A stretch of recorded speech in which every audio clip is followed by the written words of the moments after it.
Yeah. There's a back.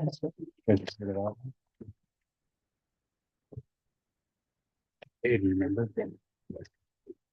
Yeah. Oh, that's what I'm saying. Good evening, welcome to the regular meeting of the City Council Tuesday, December 10th. May we have roll call, please? Here. Here. Is it here? Okay. Call the meeting, will you have roll call, please? Thank you. Councilmember Costa Junior. Here. Councilmember Robles. Present. Councilmember Hernandez. Here. Councilmember Fernandez. Here. Mayor Julian. Will you please stand with me for the pledge of allegiance?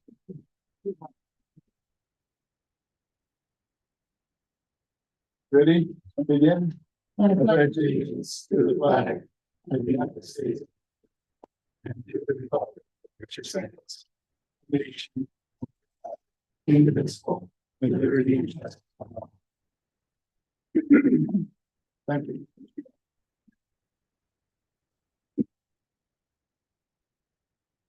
The next item is a moment of thanks, appreciation, or condolences. Is there anyone on the council who wishes to address that? See no hands. We'll go to item 4, agenda review. At the time, the city council will review the order of business. And I would like to, I request that we move item 13 to item 9. Can you hear now?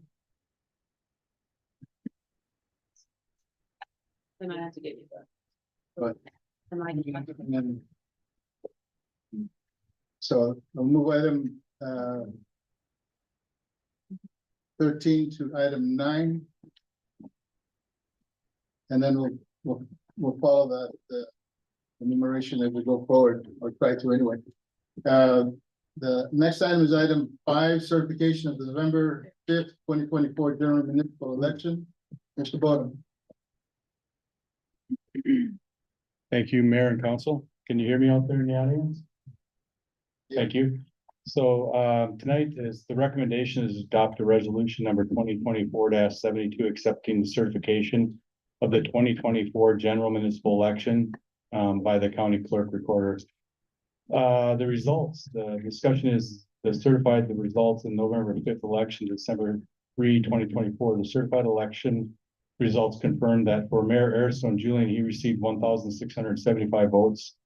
The city council member Whitney Furness received 1,008 votes. Amelia Villegas received 1,299 votes, and Judy for city clerk received 1,662 votes. So tonight we're gonna recommend passing a resolution to accept the certification of the municipal election for those two council members and the mayor and the city clerk. Is there a motion to that? I'll make that motion. Is there a second? I'll second. Any discussion? We'll have roll call, please. Councilmember Costa Junior. Councilmember Robles. Councilmember Hernandez. Councilmember Fernandez. Aye. Mayor Julian. Resolution passes. Congratulations. Yep. What's all? Next item, item 6. Hey, Phil, you see what again? Oh, I was here. Where are you? Okay.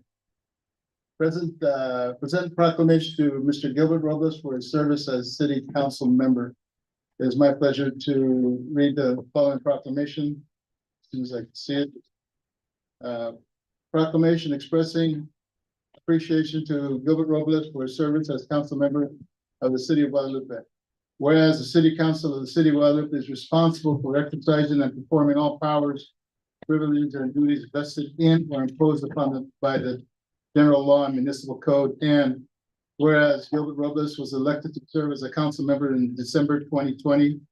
And whereas Gilbert Robles was instrumental in helping establish a very successful Guadalupe Bulldogs team, in addition to his commitment to continuing his service to the city as a council member. Whereas Councilmember Robles is a professional business owner who continues to serve Guadalupe as a trusted community individual and leader. And whereas Councilmember Robles has dedicated 4 years to the city, all while influencing growth, development in Guadalupe through his commitment to his constituents and community as a whole. Whereas Gilbert Robles' leadership and integrity commanded the respect and admiration of all who had the privilege of knowing him. And whereas Councilmember Robles was always a strong supporter of the city of Guadalupe and volunteered his time in several nonprofit agencies, community organizations, and youth programs. Whereas the city of Guadalupe has benefited from Gilbert Robles' commitment of personal time, energy, knowledge, and strength in numerous matters, and by his willingness to commit to difficult decisions which were in the city's best interest. Now therefore be it resolved by the virtuous authority as vested in me as the mayor. I take this opportunity to express sincere appreciation and recognition to Mr. Gilbert Robles for his dedication, commitment, and valued contribution while serving our city. Gilbert, thank you.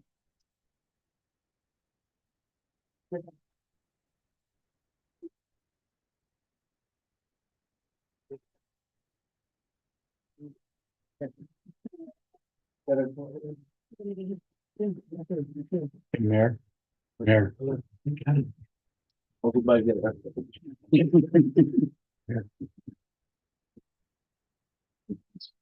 What's that?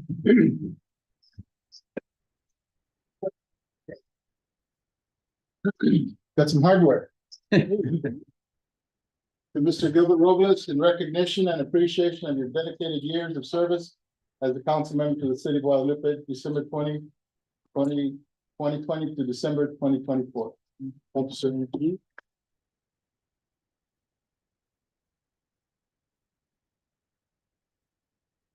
Okay, the next item is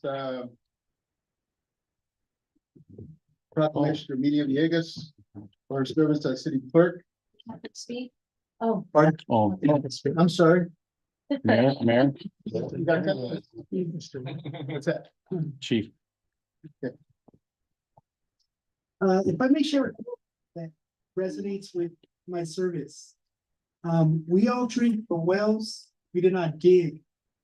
We are all warmed by fires, we did not kindle. Deuteronomy 6:11. Thanks to the community and city residents for giving me the opportunity to serve the city of Guadalupe. It's been a quick 4 years, and the first 2 were through some trying times coming out of the pandemic.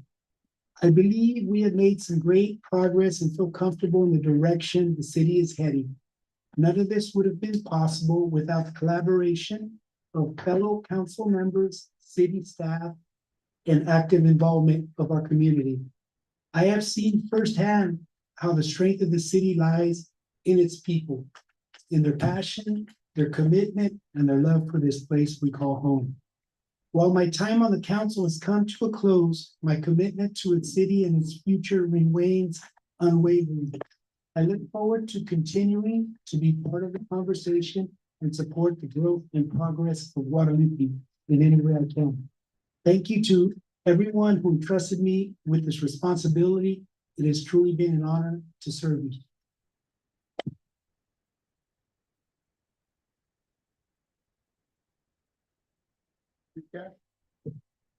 Thank you, Mr. Mayor.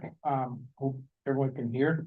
At this time, the Department of Public Safety and really all the city staff would really like to show our appreciation to Mr. Robles. We've had many times where we've had meetings, sessions in the barbershop. Where we sit and either complain or say how things are going good. And whether we be at the wrestling mats, working with Park and Rec, or at the football with the Bulldogs, we always saw you around. You've been very supportive of public safety, and the members of the unit wanted to express their heartfelt thanks and appreciation to everything that you've done. So we'd like to present you with your leaving city council momentum.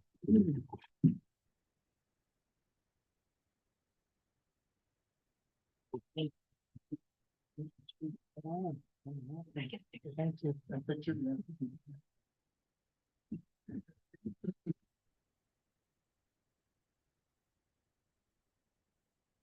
chief and staff. All right. Now we'll go to item 8. Present proclamation to Amelia M. Villegas for her service as city clerk. It's my pleasure to read the following. Expressing appreciation to Amelia M. Villegas for her service as city clerk of the city of Guadalupe. Whereas Amelia M. Villegas was appointed to serve as the city clerk in January 2021.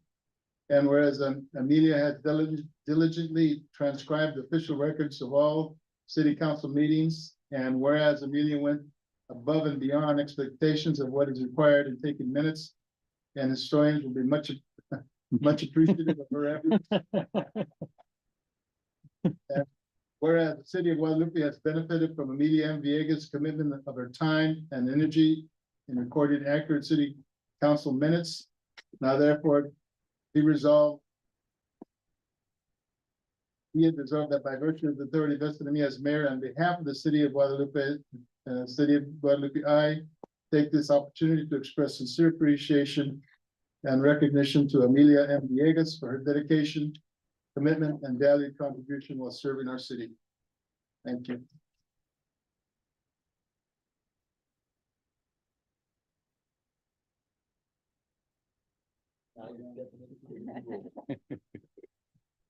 Not yet.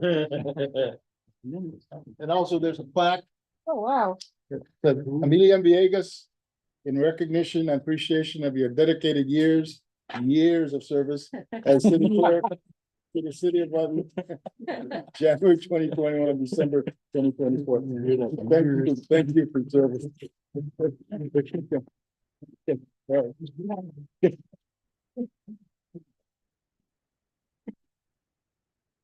Right, I do like your brother. Right. Yeah, adobo. Thank you. thank you.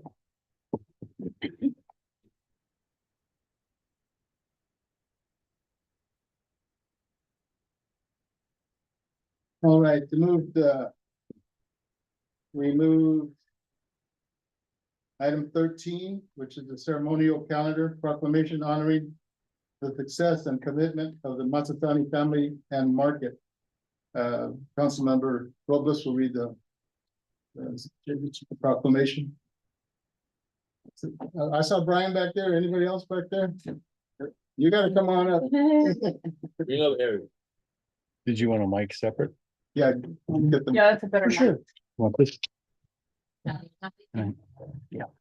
Yes. Who's? Are y'all back there? Please come on up. Or we'll go back there, either way. Are you there?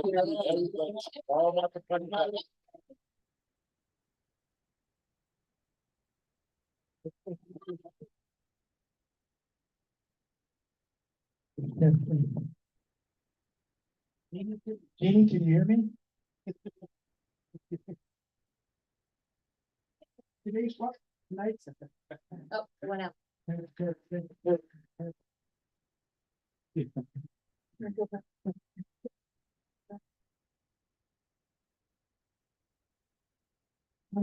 Should work. Honoring the success and commitment of Matsatani's family and market. Whereas over the last 100 years, Matsatani Market has been a second home to the residents of Guadalupe, California. And whereas January 25th, 2022, the Guadalupe City Council recognized and honored Matsatani's Market 100-year anniversary. And whereas the family name is synonymous with hard work, reliability, philanthropy, and above all, humility. And whereas it would be difficult to find a person in Guadalupe who has not frequented the market or been the recipient of the family's kindness and generosity. And whereas this market is one of the oldest businesses in the Santa Barbara County and has been owned and operated by the family of its original creator. And whereas the Matsatani family has collectively devoted immeasurable time and effort to support the well-being of the community. And whereas the significant events of the personal history are inextricably linked with milestones on both the local and national stages. And whereas the family is the true personification of achieving the American dream.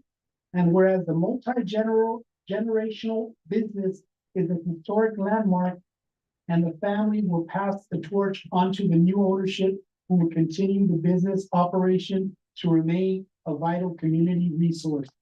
And whereas the decade, a Masatani family member has always been at the helm of the market, all committing to the highest degree of service to all shoppers.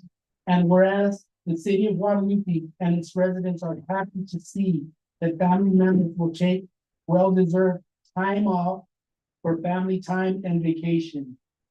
Now therefore be it resolved by the virtue and authority as Mayor Ariston Julian on behalf of the City Council and the City of Guadalupe, we recognize Masatani's Market as a historically significant business over the past 100 years. And I call this observance to the attention of all of our citizens. In witness whereof, I have hereunto set the hand caused by the seal for the City of Guadalupe, California, and affixed on this 10th day of December 2024.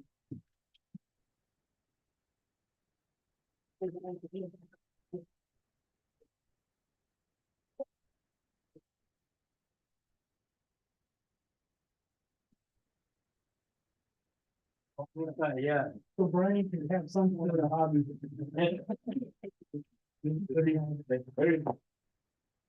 Thank you. Thank. For 100 years.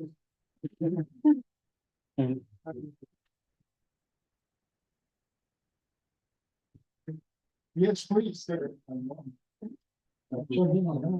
you gotta take. I'll try it in the back of the car.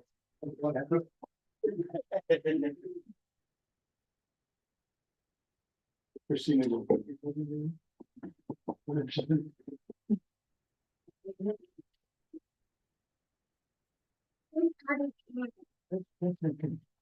One, two, three.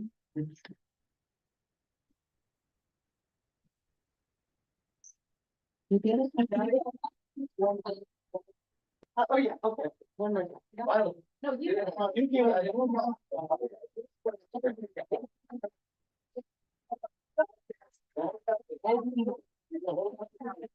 Come on in.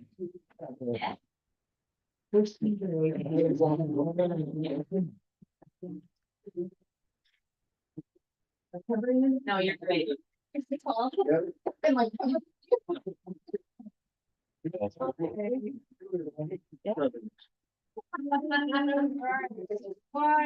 two, three.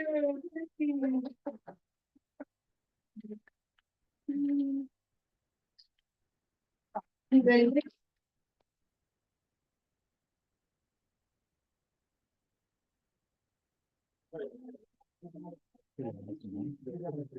Yeah. That's crazy. Harry's dad. Scare the hell out of me. You can make that statement.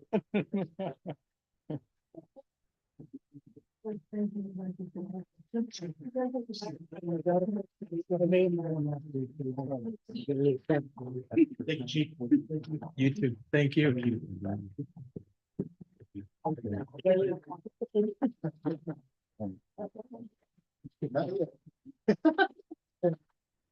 Yeah, that one. That's her turn. Yeah. You get the problem. Yeah. Yeah. Next item, so it's our pleasure, to swear in the newly elected official. Deputy City Clerk will administer the oath of office. Stu, you want to sit down there? You want to? Yes, please. If you could, speak before you guys stood right here. Yeah. Okay.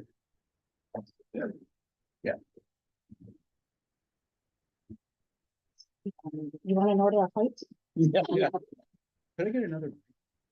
Behind. Maybe.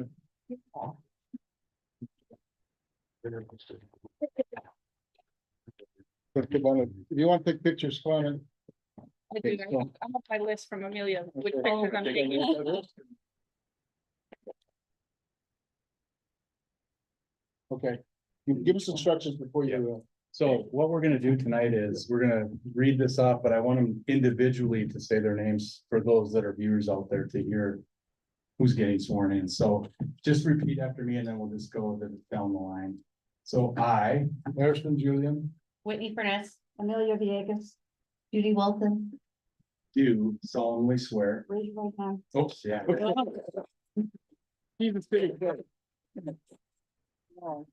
do solemnly swear. Raise that with the. Okay, we have to say do solemnly swear. Yep. Do Say, solemnly swear that I will support and defend the Constitution That I will support and defend the Constitution of the United States of the United States and the Constitution of the State of California and the Constitution of the State of California against all enemies, against all enemies, foreign and domestic, foreign and domestic, that I will bear true faith and allegiance to the Constitution of the United States that will bear true faith and allegiance to the Constitution of the United States and the Constitution of the State of California, and the Constitution of the State of California, that I take this obligation freely that I take this obligation freely without mental reservation or purpose of evasion, without mental reservation or purpose of evasion, that I will well and faithfully discharge the duties upon which I'm about to enter. that I will well faithfully discharge the duties upon which I- Congratulations, folks.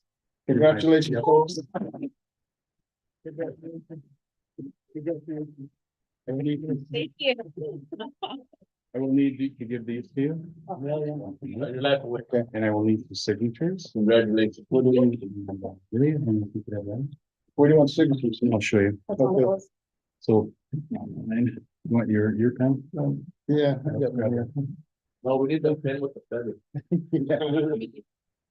And then I keep these. Okay, so you want signatures Yeah. here? You can, again, this is on the line. Where's the signature? Right there. Okay, thank you. So that you're still here. Okay, yeah, really. Sorry. This is mine. And then I'll take these. Thank you. Oh, blue. And then Judy.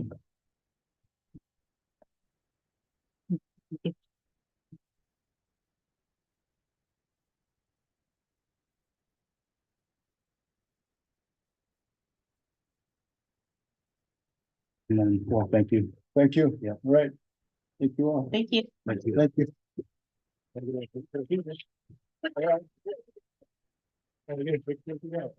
He is leaving, so. Oh, yeah. Okay. I don't. Okay, Here, Whitney, switch with Todd, so you can have it. okay. There we go.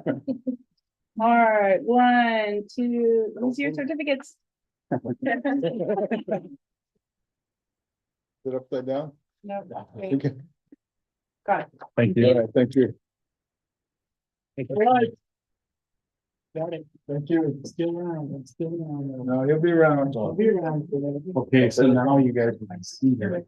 Actually, there's somebody guest. Sir, thank you for letting this guy serve for here. Listen. I just want to make sure it's at the right. You okay with the seat? Come on, Eric. Come on, Eric. We'll see. Satan. So here's your guest. You can stay.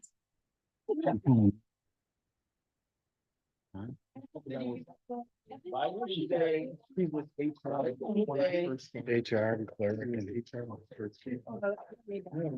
Read this. Speaking of.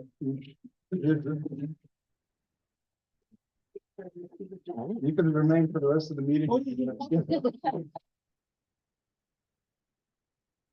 Did my- Thanks, Anita. All right, let's start, at my left side over here. Elected officials and seated and given the opportunity to speak. Yes. Is that on? Is it on? It's on. Is it on? Yeah. Is it on? Yes. Okay. I was like, you go first and then I go second. I'm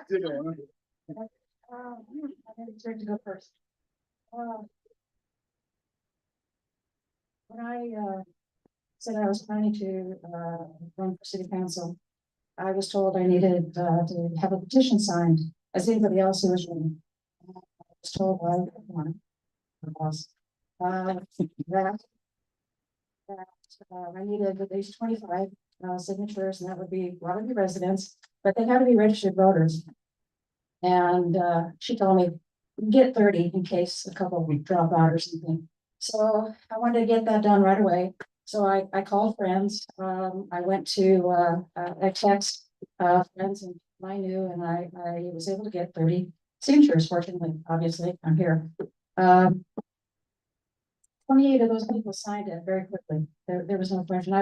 That was great. You know, it's boom. I just went along and got 28. And there were 2 that had comments. And one was, and I said it the same way to everybody. I think I said it the same way. I'm planning to run for city council. Should be willing to sign my petition. And one person said, "Oh, city clerk." And I said, "No, a city council member." And the person said in this tone, "Well, if that's what you want." I said, "Okay." Got the signature, And then the other person, again, same thing, you know, planning to run, signed the petition. And that person said in this tone, "Why?" And I took it as not, "Why do you want me, the person, to sign?" I took it as, "Why would you want to run for city council?" And those 2 comments kind of stuck with me. I'm out of breath right now, hang on. There are those who here in town who know the council. They may not know the players, the members. They know a council exists, city council. They know the role of the city council versus city staff. And there is a difference between the 2. There are boundaries, in my opinion. But there's also a group that doesn't really know what the council does, or in fact, there is a council. I've been approached more than once, or twice, 3 times, many times, for the time that I've been back. I grew up, lived away for 30 years, but I've been back a long time. And for the time that I came back, I saw the city developed and growing and things like that. But I also saw people who had concerns and complaints, but also had suggestions. They would come to me because they knew I initially worked for the city. And they would raise their concerns and so forth. And my comments, my typical comment to them was, go to the city council meetings, raise your concerns, your complaints, if there are complaints, raise your suggestions. Who knows, the council may take you up on your suggestions. I can't guarantee that your complaints will be resolved to your satisfaction, but go to the meetings. And when I would say that, I'd get 1 of 2 responses. One was, I guess it, "I'm too busy. I don't have time for that." And the other was, "Why would I do that? They don't do anything." And again, that ties into those 2 people who gave me those negative comments when I was asking to sign the petition. I would like to find those people have that somewhat, I don't want to say negative, but may not be fully aware of what the council does and change their opinion of that. What fashion I'll take in doing that, I don't know. But and also, one other reason why I did want to run for council was that, again, I saw the city growing, I saw it developing, and I wanted a voice in saying how it developed. And particularly that I had a voice in retaining the small town farm. I'm gonna get. Hang on. Okay. I'm gonna ruin my reputation right now.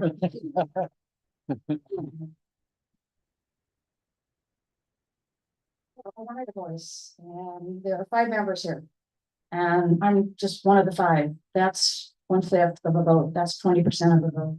And you might say, doesn't mean much, but it's 20% more than I had before tonight.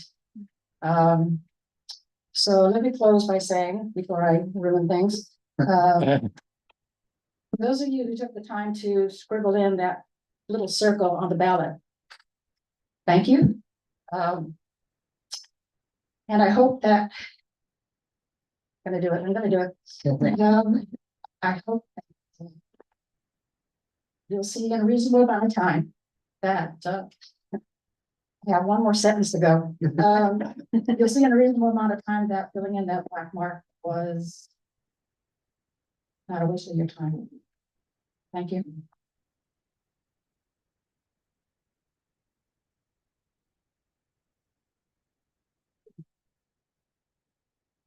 To follow that. If they did them. Hello. Can you hear me in the back? Great. Thank you, Mayor, Council, and the people of Guadalupe for this opportunity. It's been my absolute pleasure to have been appointed a council member for the last 9 months or so, and I'm grateful for the opportunity to continue to serve. I've learned so much as an appointed council member thus far, and I appreciate the mayor and the other council members helping me through the process. Gilbert, thank you. My goal for the next 4 years is to continue to do what's best for the community and its residents, from our youngest to our oldest. I want to continue to volunteer with the Parks and Rec Department whenever needs will have me. And continue to listen to Guadalupe's residents' needs and wants. I encourage you all to come out or reach out and share your thoughts with us. We have quite a few big projects coming up, like the Royal Theater. And I know the residents have concerns about traffic and accidents that have occurred on Main Street. I'm here to do what's best for us all. And again, I'm so grateful to be here and continue the work that will help Guadalupe be the place that I'm so happy to call my home. Thank you. Gonna go to you, Judy.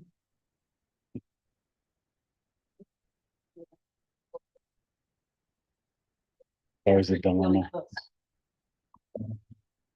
From the moment, that we had, my husband and I had, visited the Pasadena, models. Belinda Popovich, which I think she's here today. So Belinda, Belinda is, I would have to say she is probably my, the cause of me being here. And, when we first, toured the Holland, Belinda gave us, just an absolute wonderful review of Guadalupe. And, from that moment on, when she told me, I had said that I wanted to be involved.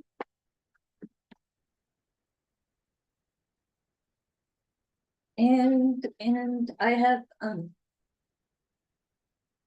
have continued to be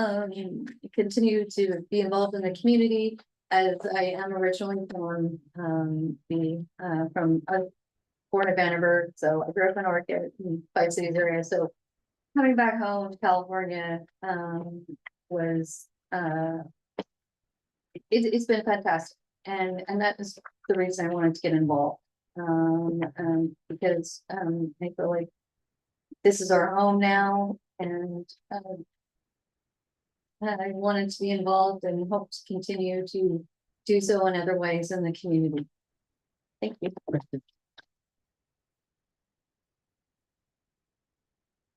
As we all know, the council people that were just elected and the city clerk, there's a 4-year term. There's a lot to do in 4 years and beyond. And the mayor's position is a 2-year term. My goal is to serve those last 2 years with the building of a community and the council that now has a majority of women, which I'm glad to see. I know I have a 7 sisters, so it's really neat to see the women come before us. And the women that are here are very talented. The community is very fortunate to have the individuals that we have now sitting on the council, including the gentleman that's on the right. There's a lot happening in Guadalupe, a lot of positive things that are happening in Guadalupe, along with the Pasadena development, along with Highway 166-1 development, the new bridge, the Obispo Street and Railroad crossing, the new market that should be, the new businesses that should be going on, the 18 acres of commercial. There's a lot on our plate. And I think we're very fortunate to have staff that are willing to support the city. I had the same reaction from people. Why? Why don't you quit? Because I live here. And everybody that I contact with, no matter if they're here for 1 week or been here for 80 years, they're important to me in the decision-making process that I go through. And later on, we're gonna, I think Todd's gonna mention that we're going through a goal setting with the new council and the city clerk in terms of where we want to be. We need to basically establish for the community where we are. And just like Amelia mentioned, if come to the council meetings, it's hard for us to make decisions, from here when nobody's out there. But our goal, and you'll see this later on, as we move through the agenda, that we as council people need to be out in the community, and they need to let us know verbatim what they want in the sense of the community. The recreation, the senior programs, the parks, everything else that's related to serving the community of Guadalupe. So it's my pleasure to be part of this process. And I think that this community is going to be well served by those that are recent and those that have served like Gilbert in the past. So that's my spiel. So thank you.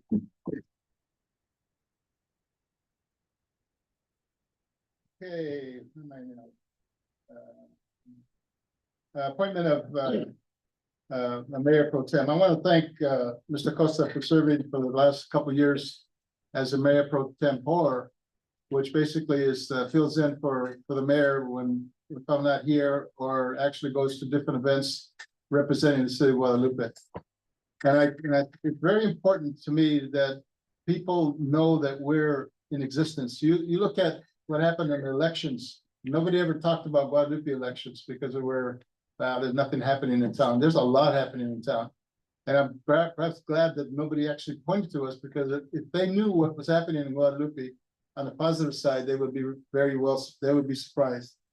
So thank you, Mr. Costa, for serving the last 2 years. And given this council member Hernandez's position as a community member and also as a representative for Greg Hart, I wish to appoint her as a mayor pro tem. She went to last Thursday.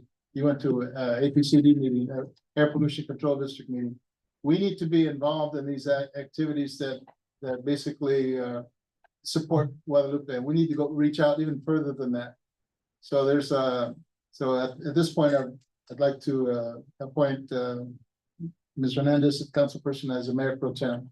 And again, thank you for your service, and I know that you're behind her 100%. So with that, I don't know if you want to say anything, if you want to, or. Yeah. Okay. Thank you, Mayor, Council. As a Guadalupe resident, longtime resident here, I just look forward to continuing to serve this community. Many of you can reach out to me via email. I look forward to continuing to serve. So thank you. Moving right along, the next item for discussion is community participation. I have two individuals to which we request to speak. Jeannie Mello.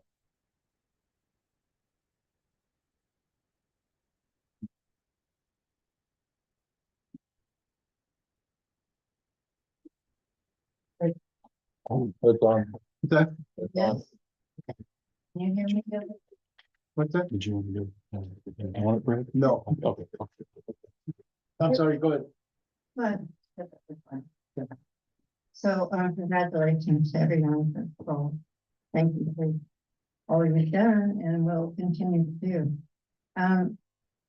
In light of recent earthquakes and potential tsunami, I think I've asked this question before and I really never got an answer. If we have an earthquake here, is there anything to guide us of what we're supposed to do? Besides bob and weave or duck? No. I mean, it seemed like push I was sent for emergency training, but nothing ever came of that to us as residents. So I would personally just like to know what I'm supposed to do in case of a major earthquake. Thank you, Chief. Do you have any, up the cup comments? Yes, thank you, ma'am. You're, exactly correct. We try to do a couple meetings, but it's kind of hard to get a lot of people. On the city website, the Guadalupe Emergency, Operation Plan is on the city website. And there's an appendix, for earthquakes and other type of, natural and man-made disasters. Plus two, we also have, we work with the county. There's a county overall plan for each city. And we all have to submit our plans to that.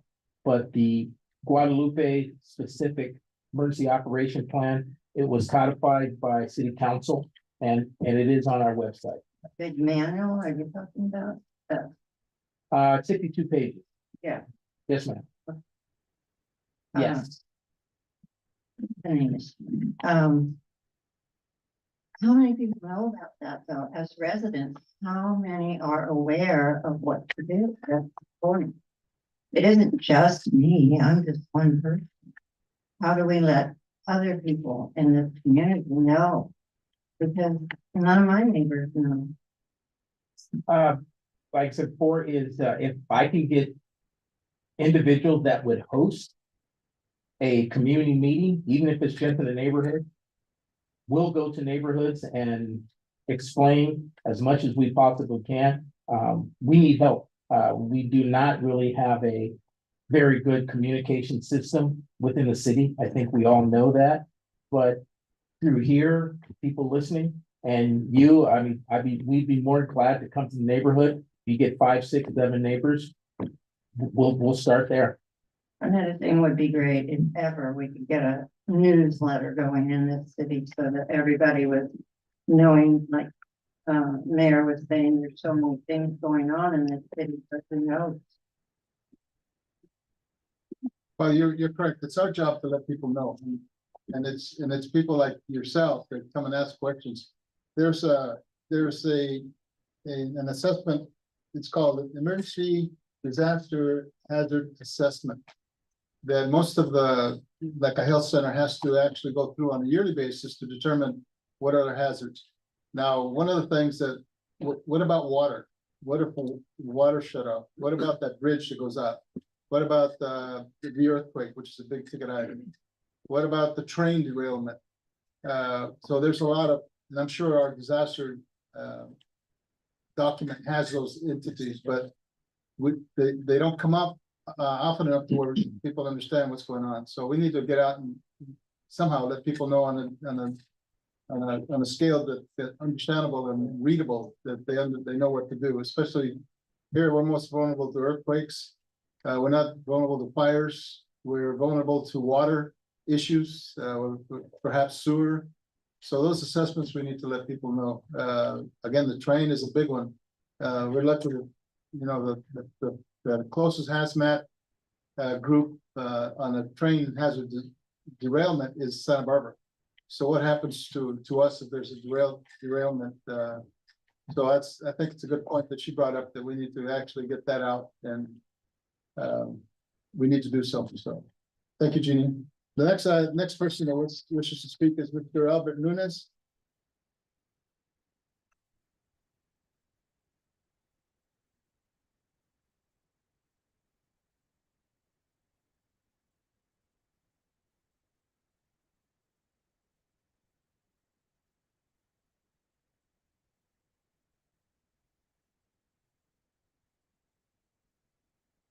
Evening, thank you for the time tonight. Congratulations to all the newly elected officers. Look forward to some good work done. I'm here on behalf of the Guadalupe Public Cemetery. First, I want to make the announcement or remind people, if they don't know, about the Jeeps Across America ceremony that'll be going on Saturday, the 14th at 11 a.m. There'll be a short ceremony, and then there'll be a laying of the wreaths, and you need volunteers or attendees that want to come by. They're more than welcome to help us put it's almost about 300 graves that will be placed on there. The entire event is coordinated by a Girl Scout troop out of Santa Maria. And in the past, the American Legion has supported their activities as well. I don't know what their involvement was this year, but it's gonna be a very nice ceremony, and hopefully good weather for that day.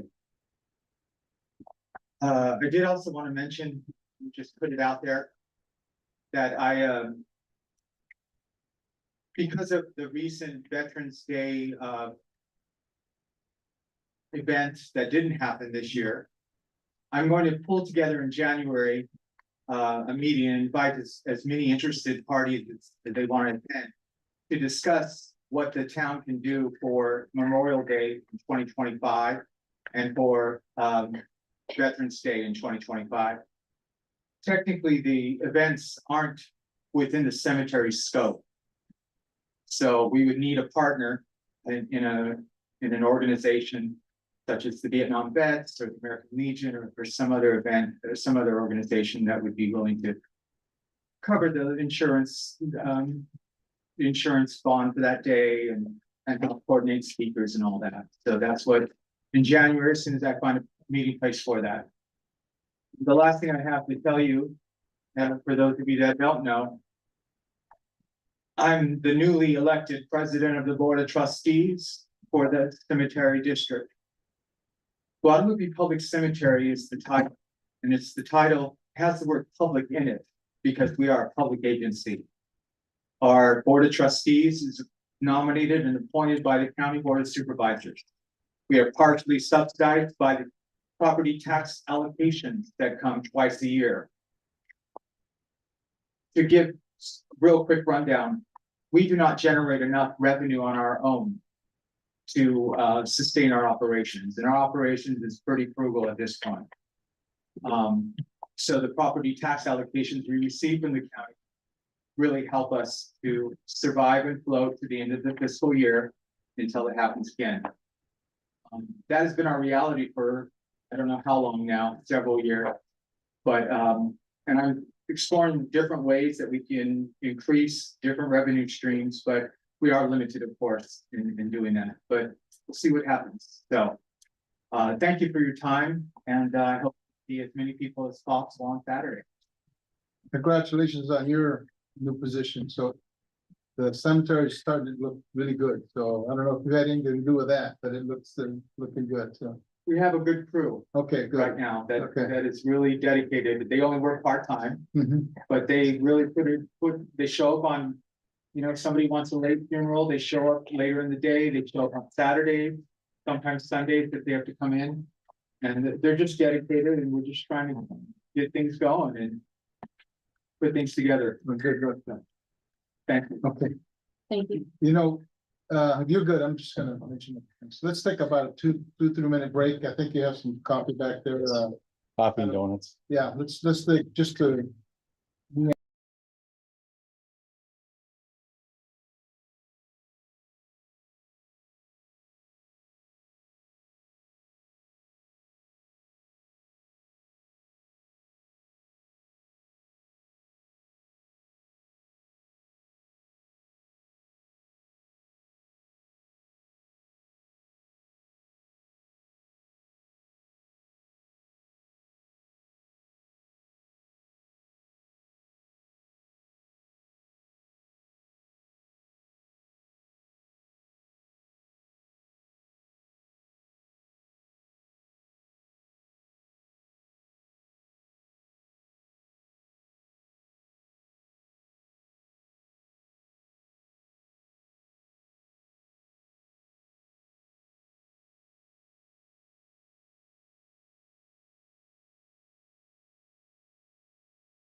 Consent calendar.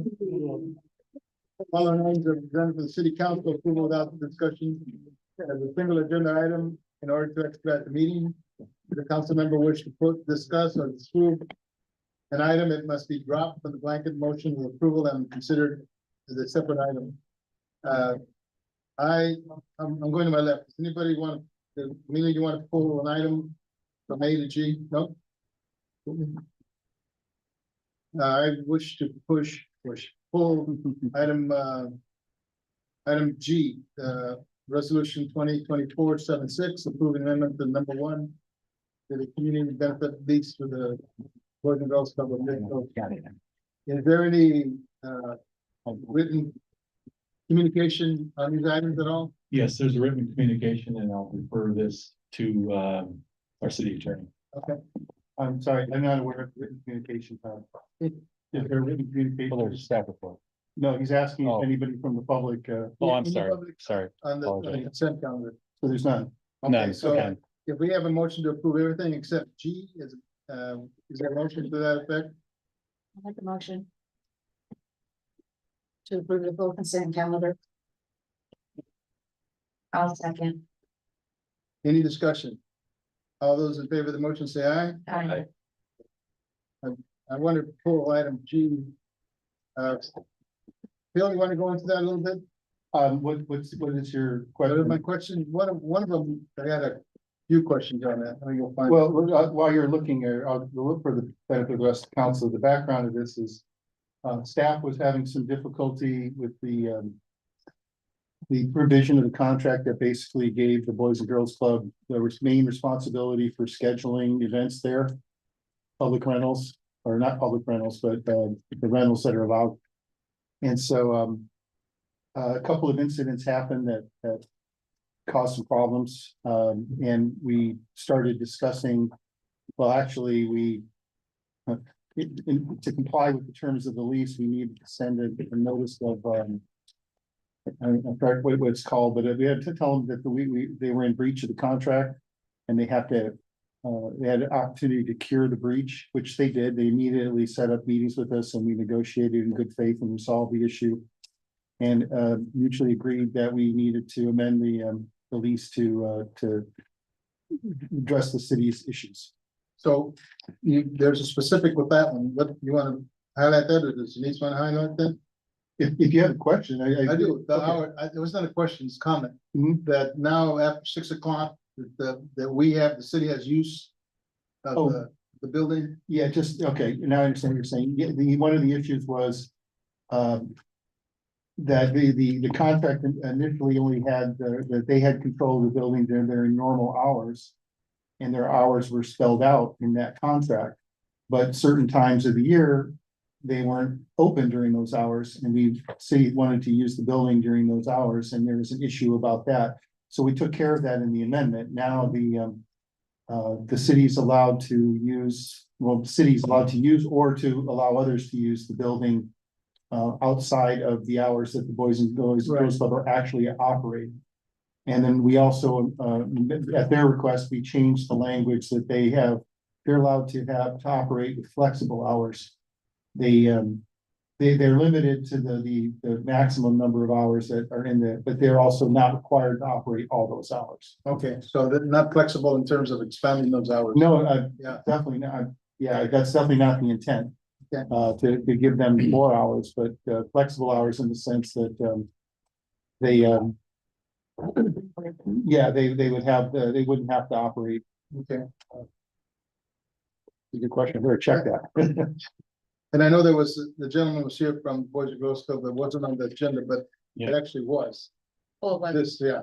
So, I'm sorry, he was just giving his quarterly update about the Boys and Girls Club and their activities. I'll bring him back the It wasn't January. about this particular topic. okay. Yeah. All right.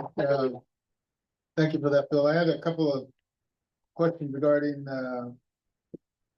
it's mentioned that they pay between $9,000 and $10,000 a month for utilities. Is that, do we have that confirmed? It just seems that's a lot of. I don't have any idea. Okay, I'd like to see that. They may have said that, but well, We can That pull was that. from the original, even in the staff report, that representation. Yeah, it's on the staff report, but it says, Yeah, well, I It's got in that. the- you know, I got that for, that was in the original, staff Okay. report from 2022, okay. which I didn't draft. I didn't draft All that right, one. it just seems that, I think we need, it just seems awful high. If it's that high, why is it that high? Is there It something probably is that high. I mean, it's probably not that high. We'll check Well, on it'd be it. nice to see. Yeah. See a utility bill to see that if there's something wrong with that, then we need to call PG&E in or somebody else in to say, okay, here's your issues with. It's sad to spend $110,000 a year on utilities. That's just one comment. The other comment is, they said that, they agreed to make the following investments to the facility valued at approximately 60,000. Investment into the facility. So what is that? Well, they're listed, the network and wireless access points, they would install a computer network, to provide internet access, they install cameras for audio and visual, video Okay, so surveillance, that's good. a security system, and then, key safe. A key safe. Okay. That was all in the original agreement. I just wanted to kind of provide that as background information, since some council members weren't here at the time. And on 3.2 E, exactly D and E, it says that provide recreation services manager a written monthly report. I assume they submit a report to you on a monthly basis? Yeah, so they have now, as of the last 3 months, I want to say, have been coming to the Recreation Commission meeting and Okay. actually presenting it. In the contract, it states they don't have to be present, they just have to get the report to me before the meeting, but And they then have council actually, order. Yeah, and that's part of your minutes that we see.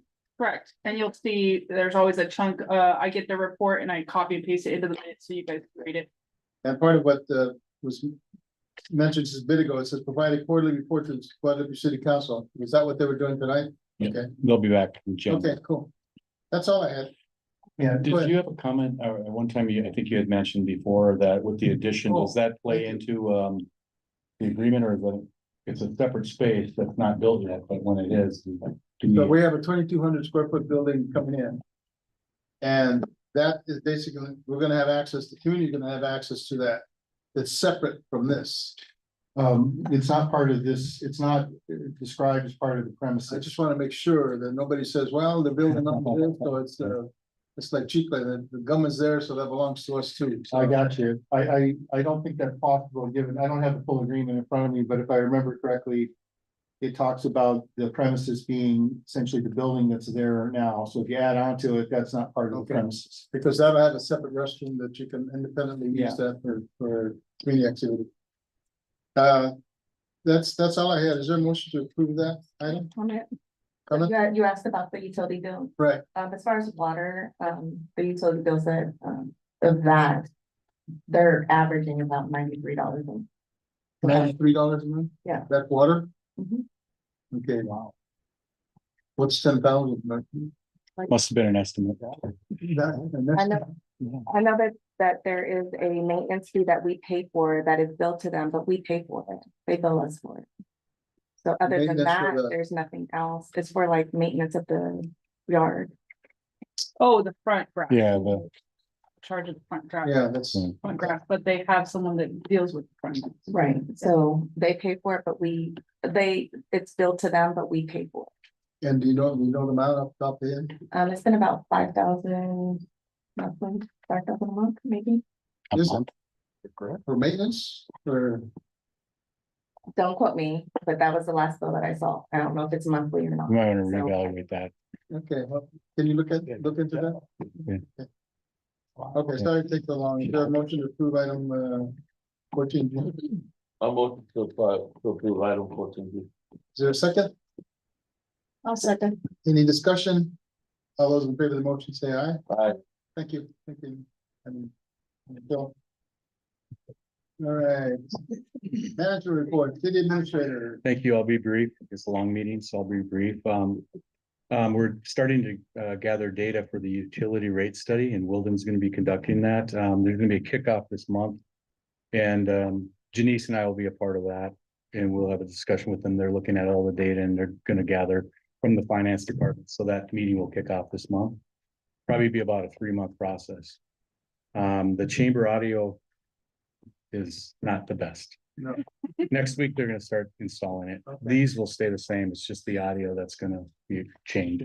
Good. The mayor had mentioned, I'm working with somebody to start the process. I'm talking to him on Friday about a goal setting session for the city council. So that'll start.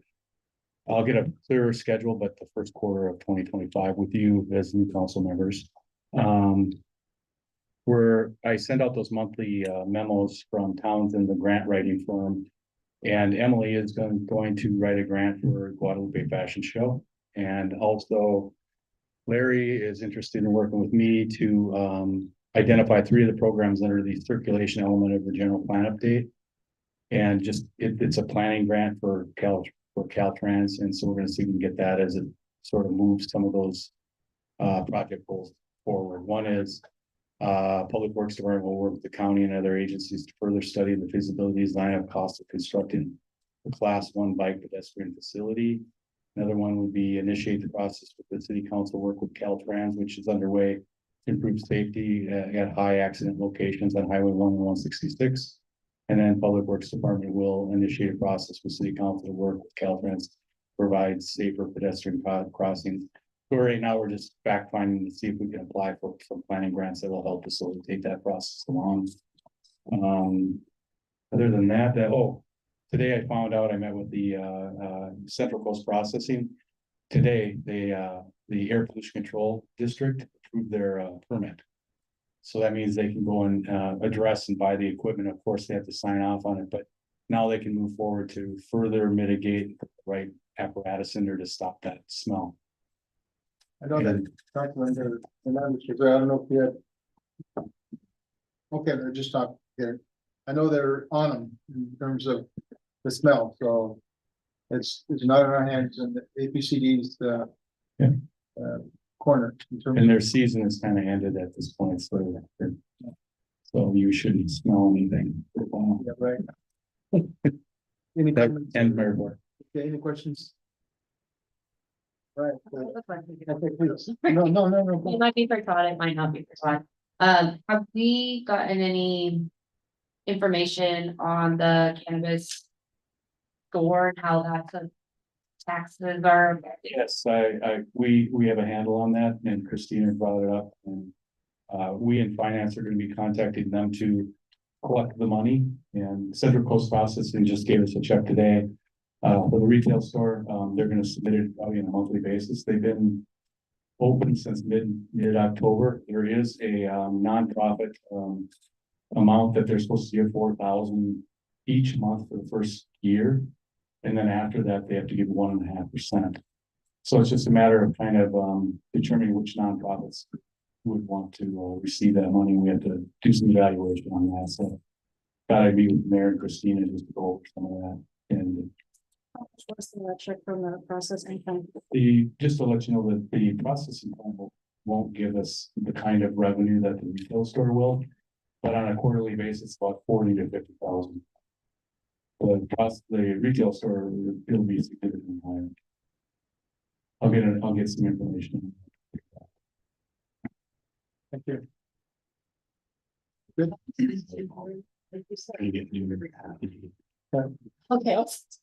Thank you. Did I mention one more thing? Sure. I know that there was some discussion on the scorecard by that Fighting Back group. Where we are having HTL, they'll provide some information where a letter will go out to and will help answer some of the questions to get a better score. Because we think they're just taking a broad brush as to what our grade is. For example, Santa Maria, they got an F or D, or they don't even have cannabis. So we're suggesting that we need to help them along to give them the right data, gives us the better grade.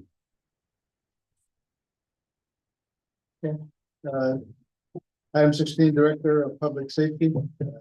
Chief Thank you, Mr. Mayor and citizens and staff and city council. Yesterday, Todd and I met with staff from Escalante Meadows and discussed as far as the opening. Today I did a tour of their facilities with their community room. And with their community room and also toured the site as they're putting in cameras. So we're gonna have access to their camera system.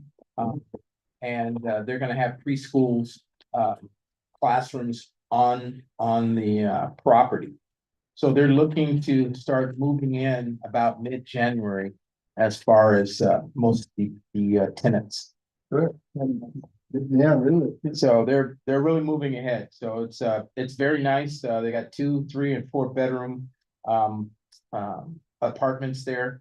And the staff is really working with us. And as far as we also have the license plate reader that'll be installed in that facility. So that will also help us as far as for the police department. As far as license plates and plates coming in and out of the property. Last Thursday or Friday, I guess it was, I was with Councilwoman Hernandez. We were at the GBA and the president, who is now our city clerk of GBA, Miss Judy Wilson, she presented the Department of Public Safety with a bunch of toys that will be prepared to give out for Christmas. So I definitely want to thank the GPA. There were a lot of good people that were there, and it was very well attended. So I want to thank Ms. Wilson and the GBA for all those donations. We just received today, I got the notification from Caltrans, even though we only got a few days left, that we have all the permits for the parade this coming Saturday on the 14th.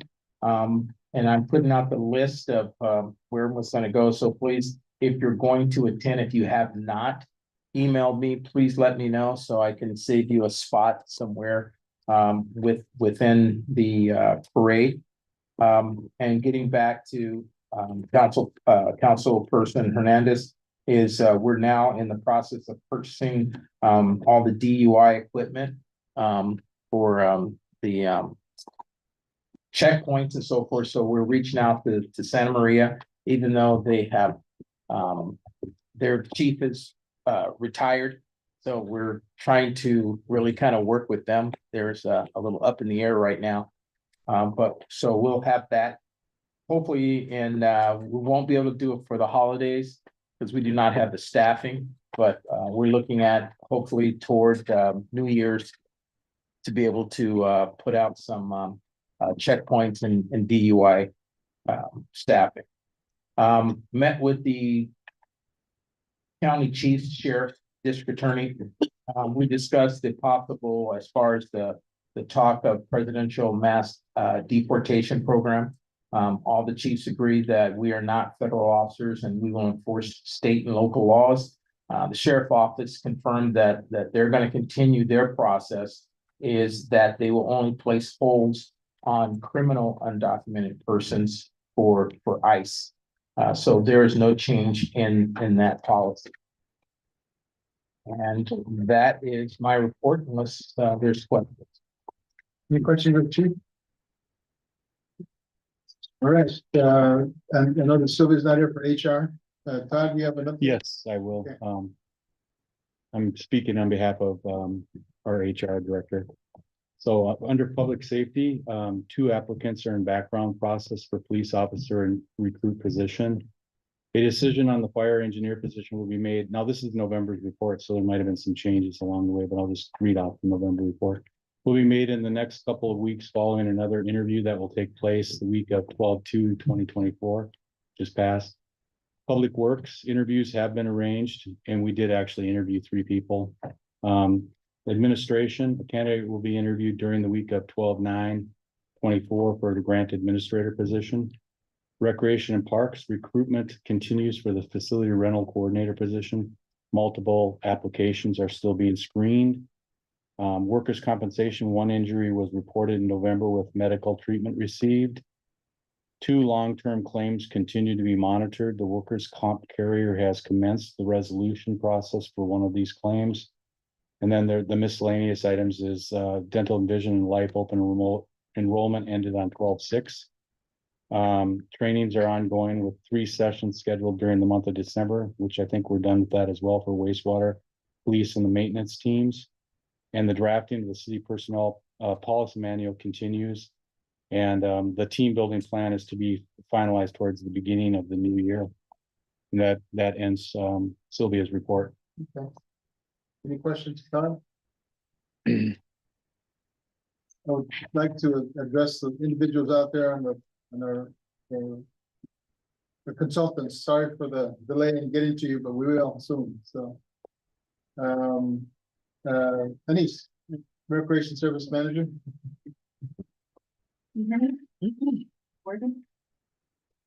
Hello?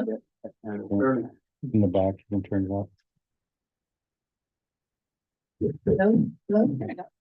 Thank you, Mr. Mayor and city council members and new city council members. I am gonna be brief because we have a lot to go over tonight still. Drop-in for volleyball and basketball is still doing really well. Joe Harris, as always, is constantly growing that following he has, and it happens every week. Zumba class is doing really well. We're only doing it once a month or once a week this month, just because of some scheduling with the school district and holidays coming up and things like that. But we're still averaging 22 to 23 people per session, so that's awesome. We have our Wednesday activities, which are the ones that start at 1:15 because kids here in Guadalupe get out early on Wednesdays. We had an ornament making class, and that we had about 50 people in attendance. We always offer free popcorn, and that really gets a lot of the kids in the door. We had an art class on Saturday making snow globes. The kids loved doing that. It was probably one of the most popular art classes that we've had to date. We're going to continue those art classes into next year for 4 more months, as long as the popularity is high. We had a fall festival on Saturday that had a foosball tournament and a salsa making contest. We had 12 entries to the salsa making contest, and we had over 20 foosball players. And our attendance for that event was over 200 people. I thank Taylor Farm for their collaboration with the recreation department and just bringing the community together. So that was really awesome to see. Tomorrow is our second Wednesday event of the month, and it's gift bag making for the kids. Of course, it's open all ages, but it's mainly geared towards the children so that they can make gift bags for any gifts that they make at school and want to give to their families. And of course, we will have free popcorn as well.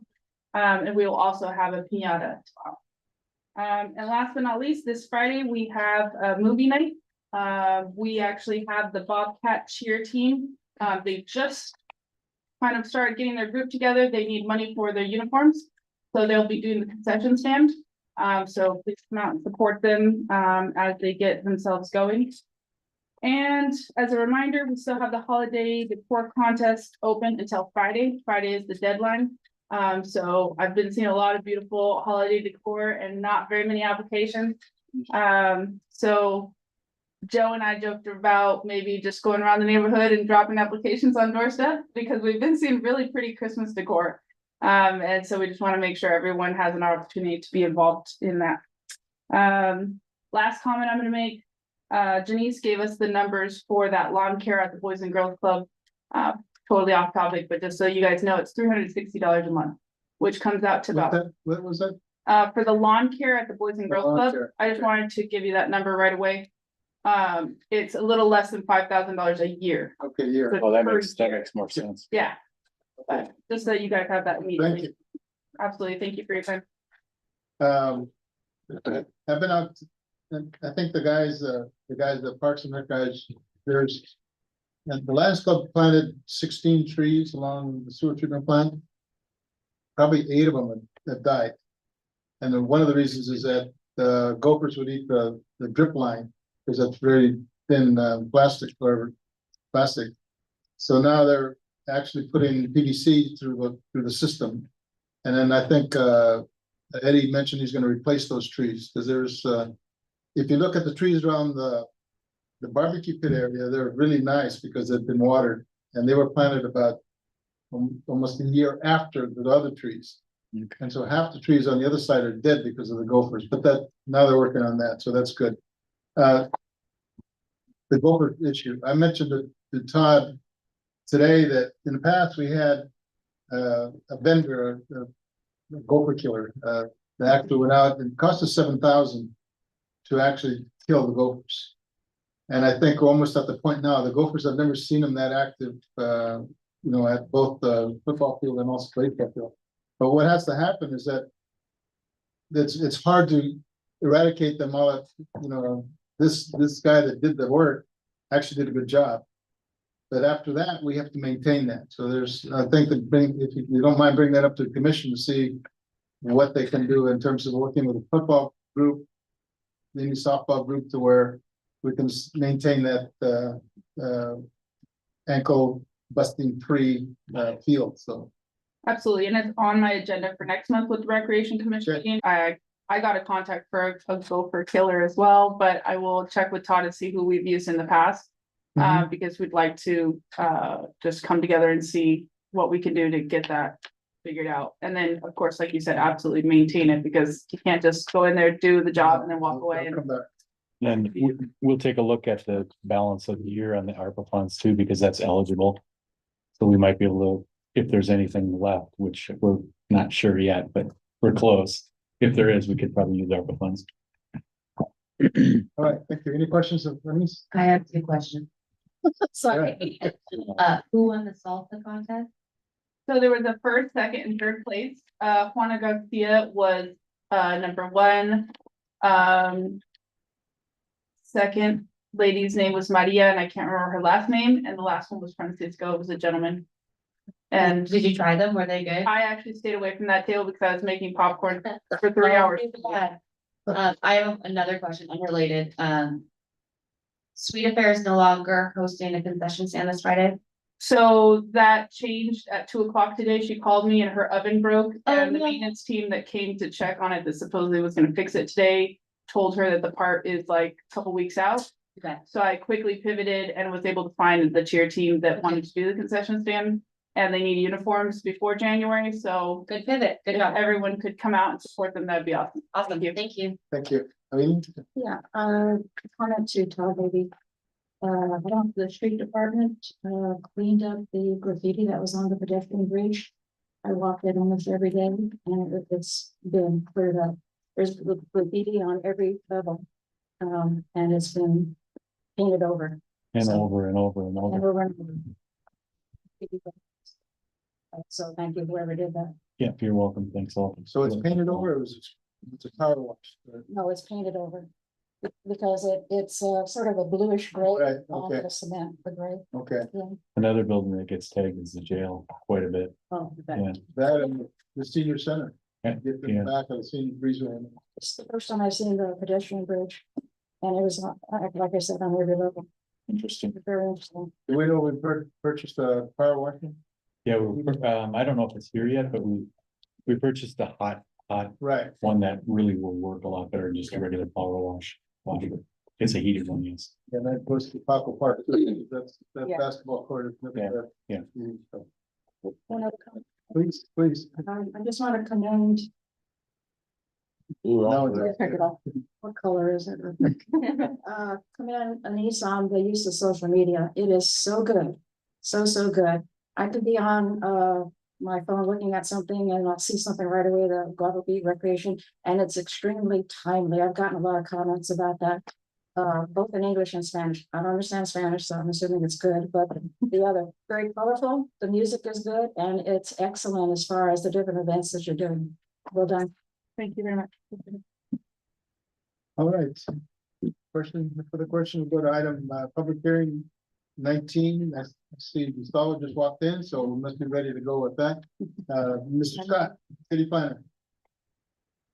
And I'll read the topic, lot split map 29, comma 070, a tentative parcel map 2024-004-LS to subdivide a 0.22 acre parcel into two lots on a property in the R1 low density residential zoning district at 4513 11th Street, APN 115-041-24. Mr. Scott. Thank you, Mayor. I'll try to be brief as well. The project before you is a tentative parcel map, lot split map. To subdivide the 9,500 square foot property into two lots. The resulting lots identified as parcel A, 5,000 square feet. The second lot, parcel B, 4,500 square feet. The property is located at 4513 11th Street. Property is in the R1 low density residential zoning district. Property is currently occupied by two homes. Not sure. Getting a fire power on this. Otherwise, we can do it from up here too.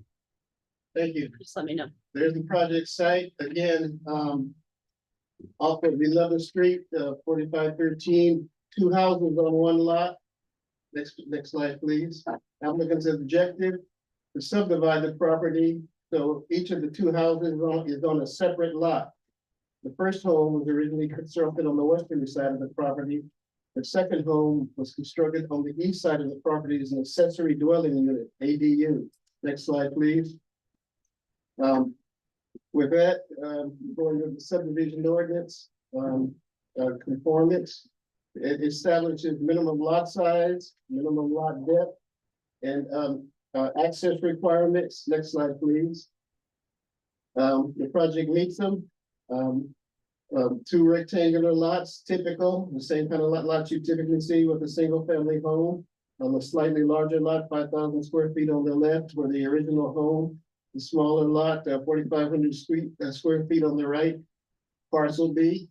Again, they meet the size, shape, width, every standard required access required by the subdivision ordinance. Next slide, please. Conformance to the zoning ordinance, again, the property is zoned R1. The issue with the zoning ordinance is generally this.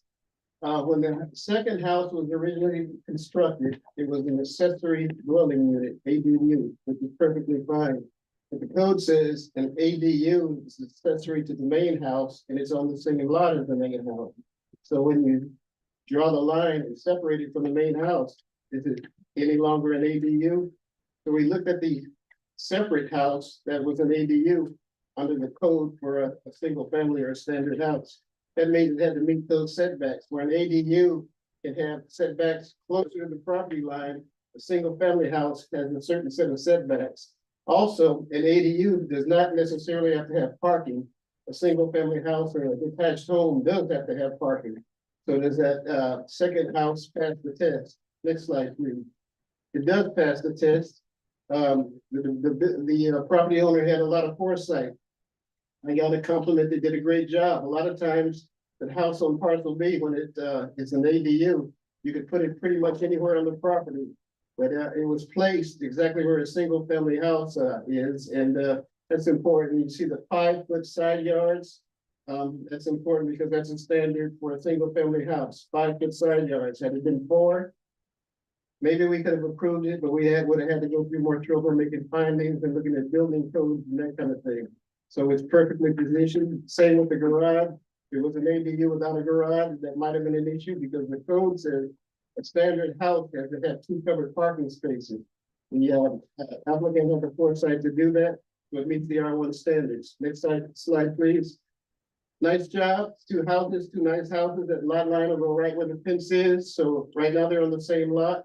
After the lot splits, if it's approved, they'll each be on a separate lot. Next slide, please. That's the subdivision map itself that you'd be approving. Next slide, please. And we would file a class 15 exemption, which applies to minor subdivisions, which is in, and it meets some criteria. Next slide, please. So in summary, both lots meet the subdivision ordinance requirements. Both lots meet the zoning ordinance standards. The lot split meets the general plan density, and the lot split will permit separate ownership of the two houses. Next slide. Staff recommends adopt resolution number 2024-77, approving tentative parcel map. 29,070. That's the one that would get recorded. That's the number the county uses. And our number 2024-004 LS and the secret exemption. And we go through the exercise because the next step would be they record it at the county, and the county recorder will take this staff report, they'll take this resolution, and they look at our code. So we try to be cautious when we process maps. They do a great job, but they keep us on our toes. So with that, we do recommend approval. Thank you. Okay, at this point, we'll open it up to public hearing at, what time is that up there? It is 7:36. 7:36. Yeah. Okay, at 7:36. Any public comment out there? Mr. Alvarez, you say anything? You good? Anybody else see anything? Did I see a hand up? No? So we'll close at 7:37, public hearing. Is there a motion to adopt resolution 2024-77? I just have a quick question. Sure, please. So. Being if it does get approved with the split lot, does that change the address for the one house? From A to being its own separate address? Thank you. Excellent question, Mayor and Council. I'm not sure, but there's a condition in the permit that says the applicant within a certain time period would go to the building department and check and see if an address change is required. So I think it should be, but we're gonna send it to Alice, and Alice will do the paperwork or do the review. Okay. Thank you. Is there a motion to adopt that resolution 2024-77? I'm motion. I'm motion to adopt resolution Okay. 2024. Is there a second? I'll second. Any discussion? Judy, you better do roll call, please. We're gonna hide the names. It's on, it's on. Oh, yes.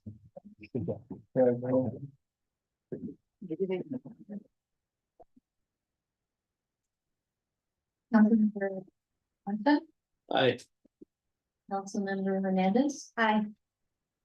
Mayor. Aye. Councilmember Fuentes. Furnace. Aye. And Councilmember Villegas. We did this. I, Thank you. we'll get that. Yeah, resolution passed. Thank you. Thank you, Gustavo. Next item 20, master fee schedule, Denise.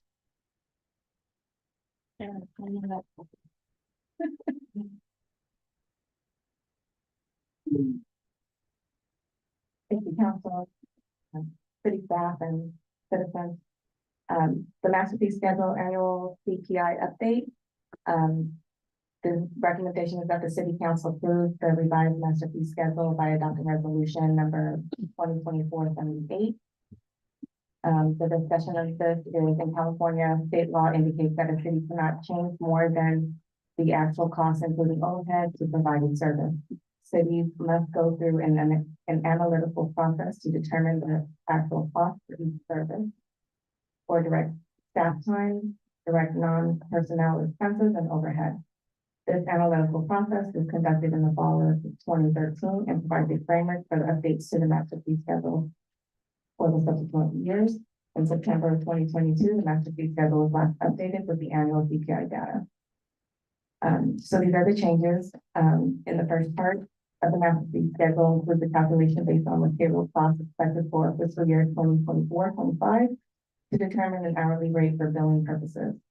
The employee hourly rate for billing purposes takes into account all items of direct pay and benefits based on hours worked for the year. The first part of the master fee schedule also includes the city's overhead percentage, which is currently set at 35%. Calculations based on the 2024-25 budget cost increases this percentage by 37%. This overhead percentage will not be modified and is based on figures from the approved budget for fiscal year 2017 to 2018. The overhead percentage remains unchanged as staff believes that an analytical study performed by an outside consultant will be necessary in order to support any modification. The overhead percentage is used when calculating full cost recovery. The City of Guadalupe Municipal Code Section 3.32.030.b allows for fees to be adjusted annually for changes in the cost of living consumer price index or CPI for the United States as reported by the Department of Labor. For the Los Angeles, Long Beach, Anaheim area, Guadalupe Municipal Code Section 3.32.030.c provides that this annual adjustment should be accomplished by administrative action of the city administrator on June 1st of each year. Although the city council may overrule or modify such administrative adjustment by council resolution. The CIP for September 2023 was 3.2 and September 24 was 2.8%. Total of 6% increase. Code section 3.32.030.b indicates that the fees change per the CPI do not exceed the change in the California per capita income. The change in the city per capita income for fiscal year 23-24 was 4.44% and 3.62% in fiscal year 24-25, totaling 8.06%. As such, the updates were done using the change in the CPI. There are several fees that are set per state law, including subpoena requests and public records requests. It's on page 3. Fees related to utilities on page 4 are consistent with the SB 998 water discontinuation policy effective April 2020. Fees related to water and wastewater connections on page 8-5 are authorized to be adjusted annually by Guadalupe Municipal Code Sections 13.04.020.3 and 13.12.250. Respectively, pursuant to the formula therein, by which a multiplier is determined based on the engineering news record construction cost index, ENRCI. City staff calculated the updated fees by using the California Construction Code Index, CCCI, developed based upon building cost index, CCI. Costs in 1 second. Take your time. Okay. Cost indexes average for San Francisco and Los Angeles only as produced by Engineering News Record ENR for October 2024, which resulted in an overall increase of 12.17% for each of these fees. Other fee impacts for other impacts for park development and public facilities, page 87, were not modified. Public safety facilities development impact fees were added in accordance to resolution number 2024-08 and ordinance number 2024-51. Staff has increased all fees in accordance with the CPI change rate and has updated the personnel hourly rates previously approved by City Council as part of the budget. The fee increases in part 1 and those in part 2 raised only by the amount of increase in the CPI. Do not require the approval of City Council as the Guadalupe Municipal Code permits the city administrator to increase all fees in the master fee schedule up to the increase in CPI. Council's approval is required for all actual fee increases that do not exceed the reasonable cost of providing the service. And there are several fee increases in part 2, which is why council is being asked to approve all of these fee increases in the master fee schedule. Excuse me. All right, part 2. Do you have any questions, by the way? No. Okay. Please. Moving along, Continue okay? reading. The second part of the master fee schedule includes fees for park and facility use, page B-1. That were added in accordance to resolution number 2023-76 adopted by City Council on September 12, 2023. Fees related to the police department, page B2, were updated using CPI consistent with part 1. Fees related to parking violations were not modified as these are established by state law. Fees related to the fire department, page B3, for inspections were not modified at this time. Fees related to the planning department, page B4, were updated using CPI consistent with part 1. In addition, the director of planning has determined that in a majority of cases, the fixed fees currently changed for specific planning related services were specifically lower than the city's cost to provide those services. And therefore, he recommended a change from fee to deposit for all of the fixed fees for planning related services in the master fee schedule on B4. Wondering if you guys want me to take a look at it, because that was the actual change. That's one of the pretty significant changes in the master fee schedule, was changing it from a fee to a deposit. For which one? So this is in the Planning. planning department. Okay, moving on. Sorry. That's okay. I'm looking at the master fee schedule part 2 on page B4. Are we on the same? That's what it's B4. And I noticed it on a couple other things. There's just a discrepancy in some of the math. For example, zoning clearance change in use only says it increased by $12, which actually it's $11 if you do the math on the increase, and there were some other ones. It might have been a rounding. I was gonna say, is it a rounding, like was Excel used or something? Okay. It is, trust there's me. a calculation on the side based off of the percentage. From, Perfect. No, I noticed it was a couple rounding things and I was Mhm. like.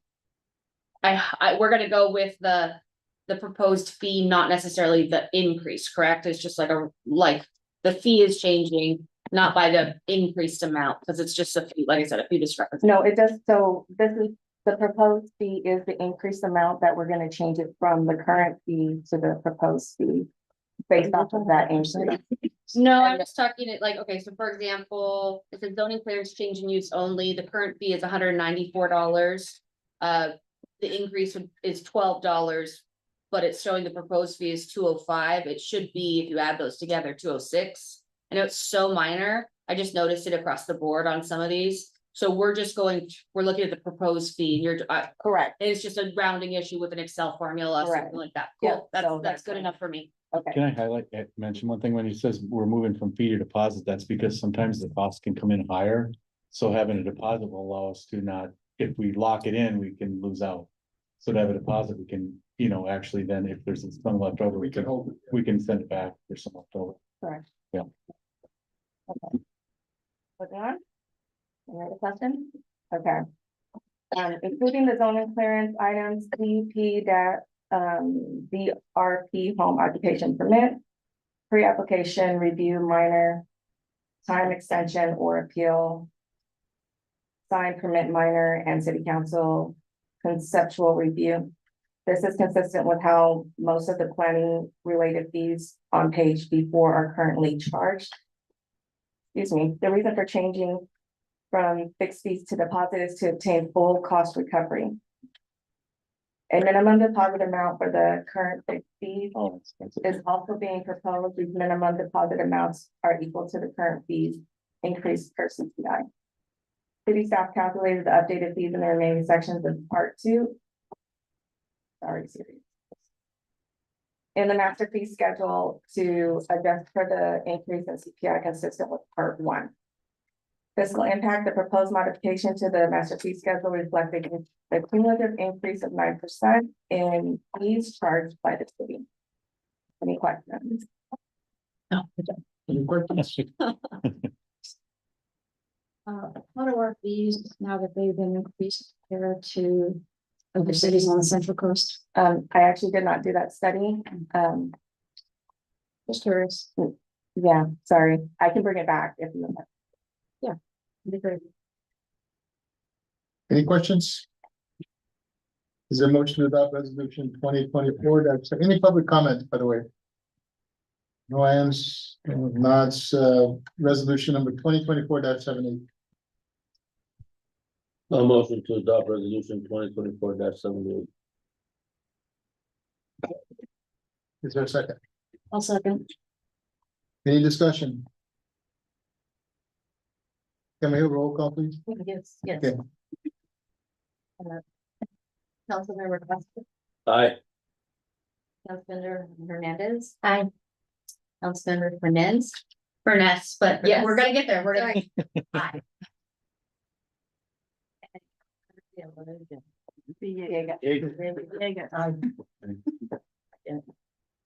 And Mayor, Julian, hi. You're good. The recommendation passes, so resolution passes.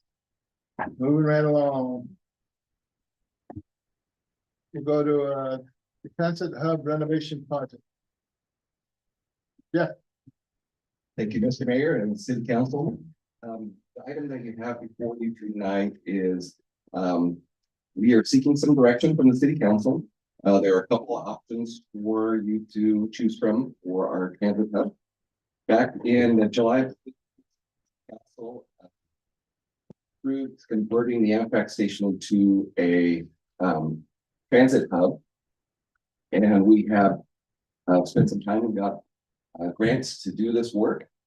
And so in October of this year, the City Council approved a contract with Wallace Group, who is our consultant who is pulling together the plans. And one of their sub consultants is Andrew Goodwin Designs, who's done a lot of work for us as well.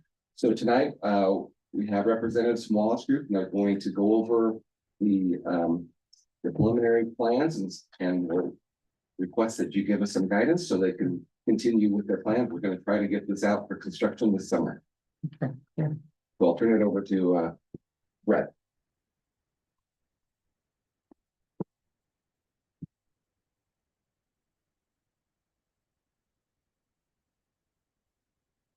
Thank you, Mayor and City Council. I'm happy to be with you. Do I have a clicker or are we gonna? The clicker is here. Clicker doesn't work. Okay, very good. So yeah, my name is Brett Hadley. I'm a senior civil engineer at Wallace Group. And happy to be here with you and try to keep it brief. I know it's been a long night, so we'll keep it brief in what we present tonight. But we're excited to show our progress that we've made on the site so far. You could just click it 3 times. So just kind of some of the key elements of our design that's guided our design is a desire to beautify the site, to increase safety and functionality. Under each of those 3 categories fall the improvements that we propose on the site. Under the beautification would be some cosmetic upgrades to the existing Amtrak building that's there right now. Has good bones, just needs a little bit of a facelift. We've been out there recently. As well, an opportunity for doing some mural walls to celebrate Guadalupe Bay's history and diverse culture. And landscaping, obviously some new landscaping with trees and plants of interest, and as well replacing a lot of the asphalt with permeable pavers, which has a nice aesthetic view and also contributes to stormwater quality. So that's the beautification. Under the safety, one of the components is to add a protective shade structure. There's not currently that right now. There is the structure for the Amtrak station, but not necessarily for the bus. The bus is sort of waiting to ride. As well, increase site visibility and reduce blind spots. If you've been on site, there's the big caboose that's right in the front that kind of hinders a lot of the views. As well, focus on pedestrian level access, getting on and off the buses, and from right now there's a step from the building down to the street level or where the buses pick up pedestrians. So considering that and improving that, as well as ADA access. As well under the safety, the site lighting, some new site lighting for the parking lot and provisions for security cameras. And then function is kind of goes with all of these, but just enhance circulation and functionality of the facility as it was originally designed just for the Amtrak station, but now we're converting it to a multimodal, more of a transit hub, making sure that those other aspects are accounted for. EV charging station with all new projects, bringing that into the project so that those that have EV cars can charge their cars while they're going, taking a bus ride or whatever else. Since it is a transit hub, bicycle amenities, I'll go through those on the next slide. And then one of the other items that actually when we were out on site, some citizens asked, where are we gonna put vending machines in the restroom in? That, well, hey, we're gonna do a restroom. I don't know about the vending machine, but definitely a restroom with a drinking fountain. Because there's no facilities out there currently to use the restroom. Next slide, please. So this is the existing site. I assume everyone's somewhat familiar with it. I'll highlight a few of the existing items. Like I talked about the Amtrak building, which is on the right side in the center. That's kind of a reddish color. That's the existing building there that's open to the Amtrak, kind of open air building. And then the door on the left side of the building is actually bolted open, so it's always open. The caboose that I mentioned on the left side there that will be removed, it kind of hinders sight lines into the facility. Few existing access driveways off of Highway 1 on the north and the south, so those are existing. And I have a parking count on the top left there. 2 ADA spaces are currently out there, 8 compact and 17 standard spaces, for a total of 27 parking spaces as it exists today. And the 2 ADA stalls are on the north, just at the top right corner. There's an ADA ramp, existing ADA ramp right there. Next slide, please. Okay, so we're gonna get into 2 of the site concepts that we put together. Both of them, they're actually very similar, and I'll get into it when we get into the second one. So starting on the left-hand side, there's a walkway from the public right-of-way, which is Highway 1. It gets you into the site and crosses across the Pringle pavers into the ADA parking, then up the ramp. And then you're from there, you can Amtrak, you can get to Amtrak building, and also to the area where the new bus shelter will be, which you can see it labeled, it's labeled as a covered pergola on the left side of the existing Amtrak building. So it kind of mirrors what's done. If you've been out there, there's a pergola on the right side of the building. We're just going to match that on the left side of the building, and then have some benches and opportunity for people to wait underneath that covered pergola for a bus that would come in the remote paver area. As I mentioned as well, there's provisions for bicycles. There's bike lockers. There's a bike repair station, and then a bike rack to facilitate those that are using bikes.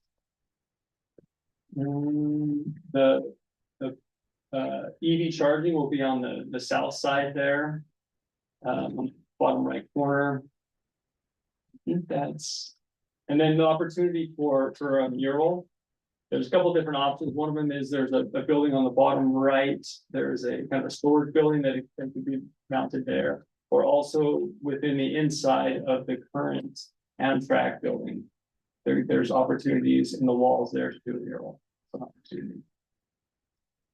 So now if you flip to the next one, you'll see the main difference. All the amenities are the same. Maybe toggle back and forth a few times. I point your attention to the top left corner, and really the main difference between the 2 sites is the entry driveway. So alternative 2, which you're seeing right here, is that we would shift the north entry driveway down.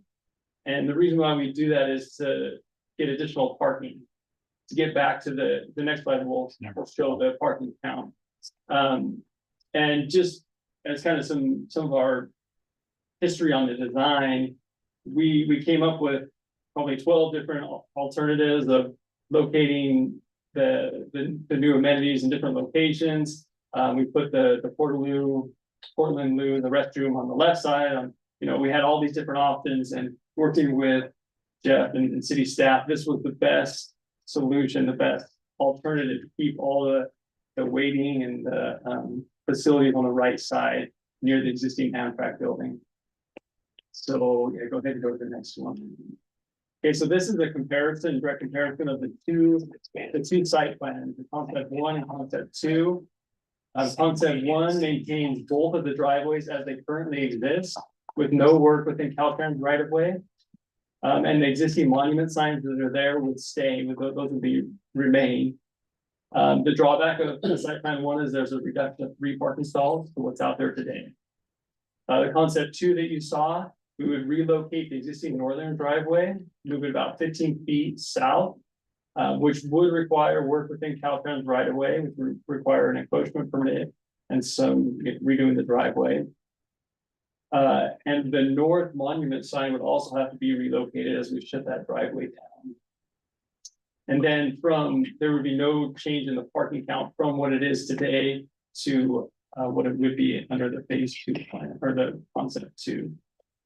So in that bottom table right there, just kind of a summary of what I just described as far as the parking.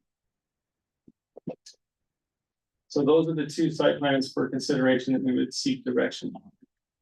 Go ahead with the next slide, and then I'll let Matt.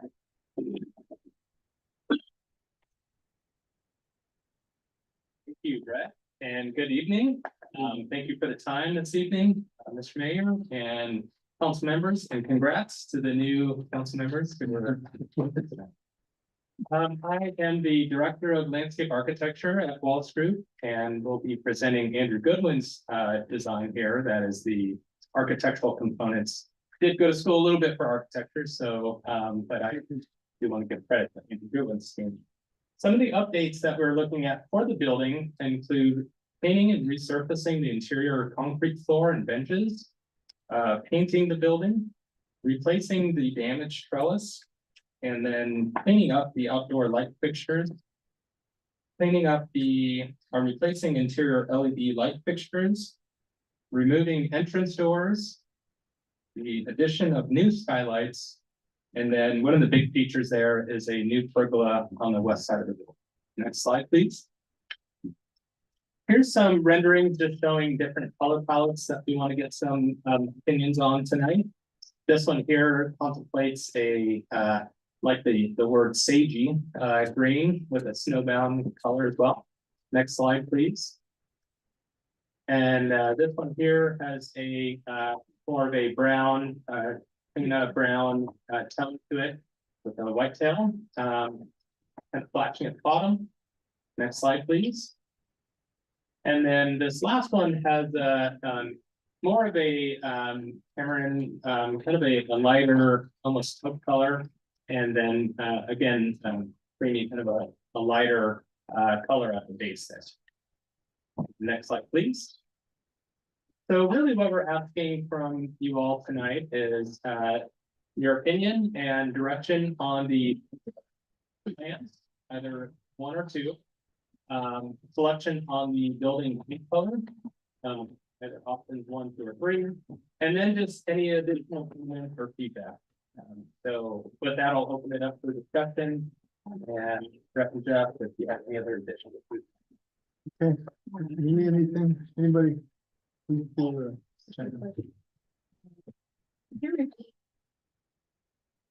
Number of parking spaces for both option 1 and 2. Sure, yeah, I can do that, or Brett, if you'd like to, but you can see it here totaled on the bottom right-hand side. So That's right. Oh, yeah, so concept 1 has 24 total spaces, and concept 2 has 27, which is the current count. okay. Thank you.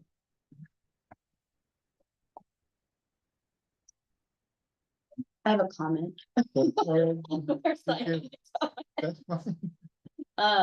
And this may not be for you. Did you say your name was Matt? Yes. Matt, okay. Yes. It may be for staff.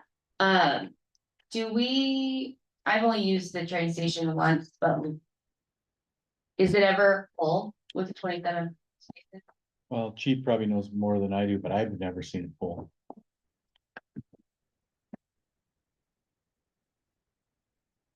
No, it's no, it's not full, but they do need protection from inclement weather. And I saw we had you said no doors. That's correct. There's doors currently open. Jeff, go. Let me just address that, what's happening there right now. So there were doors installed on the street facing side. However, they were having so many problems with people sleeping in the building and other issues that Public Works staff bolted them open. And I was in conjunction with Amtrak. So if they're gonna just be bolted open the entire time, you can't close them ever. We suggest that we just remove the doors themselves. It's open on the back side already. So it's open up to the Amtrak platform. I guess what I'm more asking is so we have, last I checked, 2 trains that come, like one in the morning and one at night, Yes. is that correct? That's With correct. passengers.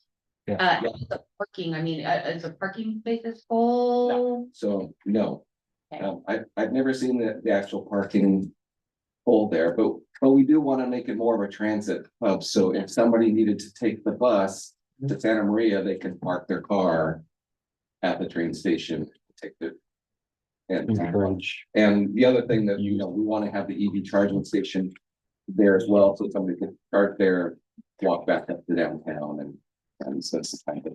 I mean, when we're doing the initial drawings, you know, more parking is better, in my opinion, obviously. However, it seems like there's a lot more work to make those 3 extra parking spaces, correct? That's the issue, right? So we lose 3 parking spaces and do less work. That's right. And then It'll cost less to have less parking spaces. It'll take less work. We won't have to go back out to the Caltrans right away to raise it. Okay, and then real quick, while I've got the floor, I'm just gonna vote for the Turkish coffee coquina whitetail. Something. You know what their color is. Yes, sorry, my question would be, as a council member, Ernest mentioned the fiscal impact. Currently, we do have funds for option 1 and 2. It would not affect us. Yeah, so it's not that. Right now, we're in design, we have a certain amount of money. Hopefully, we get all the things that we want. What we will be doing is getting an engineer's estimate, and we'll break out alternatives to make sure that we get the best bang for the money that we do have on hand. We have 3 grants that are being applied towards this site right now. I think I did see the parking lot full when we have to raise, and I do like that, encouraging our community residents to use the bus more. My son uses the bus frequently, he goes to Hickok College, and so I'm always dropping him off or just parking and picking him up.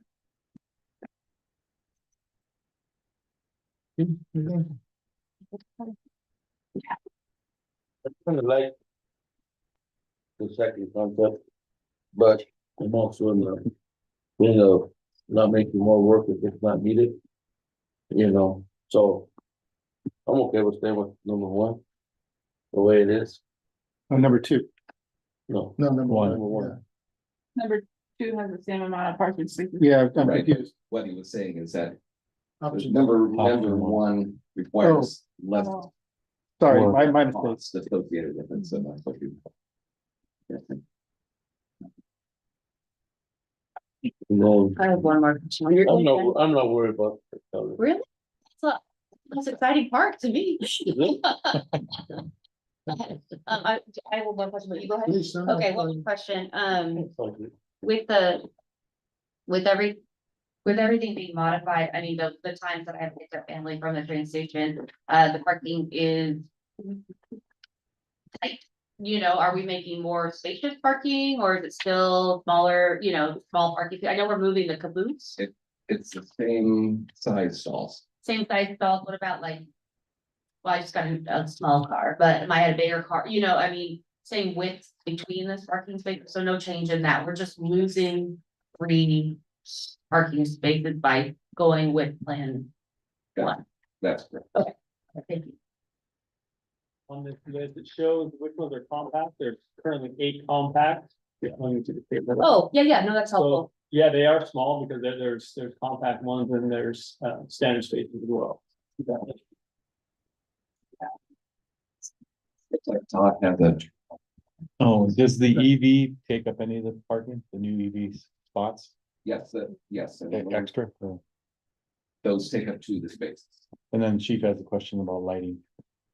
Are we looking to increase lighting if we're gonna have more Yes, aspect? And then 2, as far as the paint, are we looking at the graffiti type paint? we can certainly do. It would help us a lot. Yeah, for sure. Yeah. On the restroom side, what are the options in terms of closures and opening, and is it gonna be open 24/7? on the restroom? So that's a good question. I'm not sure how this is the same exact structure that we're putting in Central Park. So however, that one's gonna be operated. Okay. So. But I don't know if it requires a manual closing or. My concern is people are gonna start sleeping there if it's 24/7, so. Is. He's just saying need an automatic lock. What's that? So Automatic lock. Okay. At Leroy, He wants automatic lock. that we have at Leroy. Well, I have to fix the door, so, no, Leroy. No, Yeah. Leroy, yeah, I don't want Right, Jim, yeah, take care. And the doors are. The bike enclosures, are they actually enclosures or are they actually, it'll be actual enclosure. okay, so what kind of locking system is it? Just, So somebody has to bring their own. Oh, okay, maybe it's all right. not. I don't know. I would go out to myself, but I don't care about the color, so. How many women up there? Yeah. Any options? Well, one more thing, who owns that? The caboose, We do. So, yeah, The city does. the city owns it, where you gonna Yes. put it? It's gotta be moved from the site, so somehow we have to find a Yeah, way. so No, we don't- Santa Maria Valley Railroad has asked that it be returned. Okay, They would good. like it back. Oh, but I mean, is it mandatory? It's not mandatory that we get it back. No, we want, yeah, Okay, $1 million. $1 million. $1 million. They won't pay for it. We'll go to the options on the lot size, what's your preference? Well, when I looked at this, I said, into, Option 2 for me as well, noticing the compact spaces have increased in option 2. Any preference? option 2 as well. It's, I think it's unanimous, Jean mentioned that, so. So do you have your consensus, or do you want a motion on that? Sorry. There's Gene. Yeah, motion, we're just doing a consensus feedback, but I think I was confused because we were talking about option two, there's the conceptual site plan, and then there's the building color plan. right, Right, first- Conceptual site. First, we'll just do. the conceptual Okay, site. so that's what we're talking But about. there's no need for more. No, there's no need, this is just feedback, there's no need for motion. option 2 for the site plan, the colors, again, I have no preference. Color option 2. Can we put it back to? Yeah, sorry. So we will. This is number 1 with sagey green, it's got a sagey green bottom Mhm. Uh-huh. with a white cell, which is a taupe with a white bottom, white cell bottom. Tamarind with a creamy. Geez, you sound so fancy. to that, This one? yeah, Yeah, is that, how far is the restroom from the actual building? Do we know? Well, we can adjust the actual distance, but it's probably gonna be 5 or 6 feet away. Right, okay, And the bottom picture is. If you were standing on the platform by the tracks, so that's the view that you're looking at. Oh, okay. It'll be on the north side. okay, all right. Okay. All right, do you have enough? Okay, Uh, please, I don't have a preference for color, but is one color easier to maintain than another as far as getting dirty and the wind and things like that? Or do we care? or is there like that, one of the colors that costs more, more expensive, if there is graffiti and we do have to repaint? Oh, What I want to do is make sure that we have a good color sample and that we keep up on hand. So I don't think it makes much difference which color we choose. We can get an anti-graffiti type paint in any color. What color do you gentlemen like?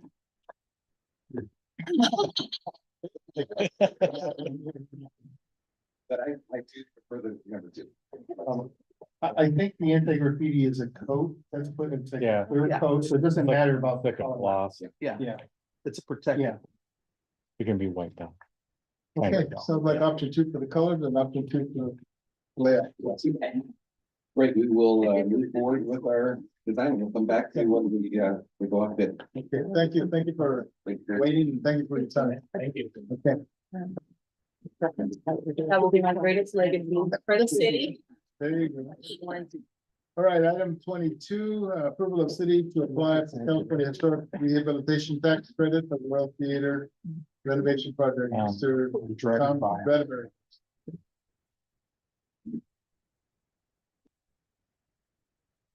How you doing, Tom?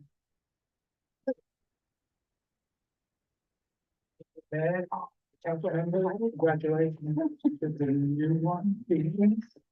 Yeah. Little pump. And,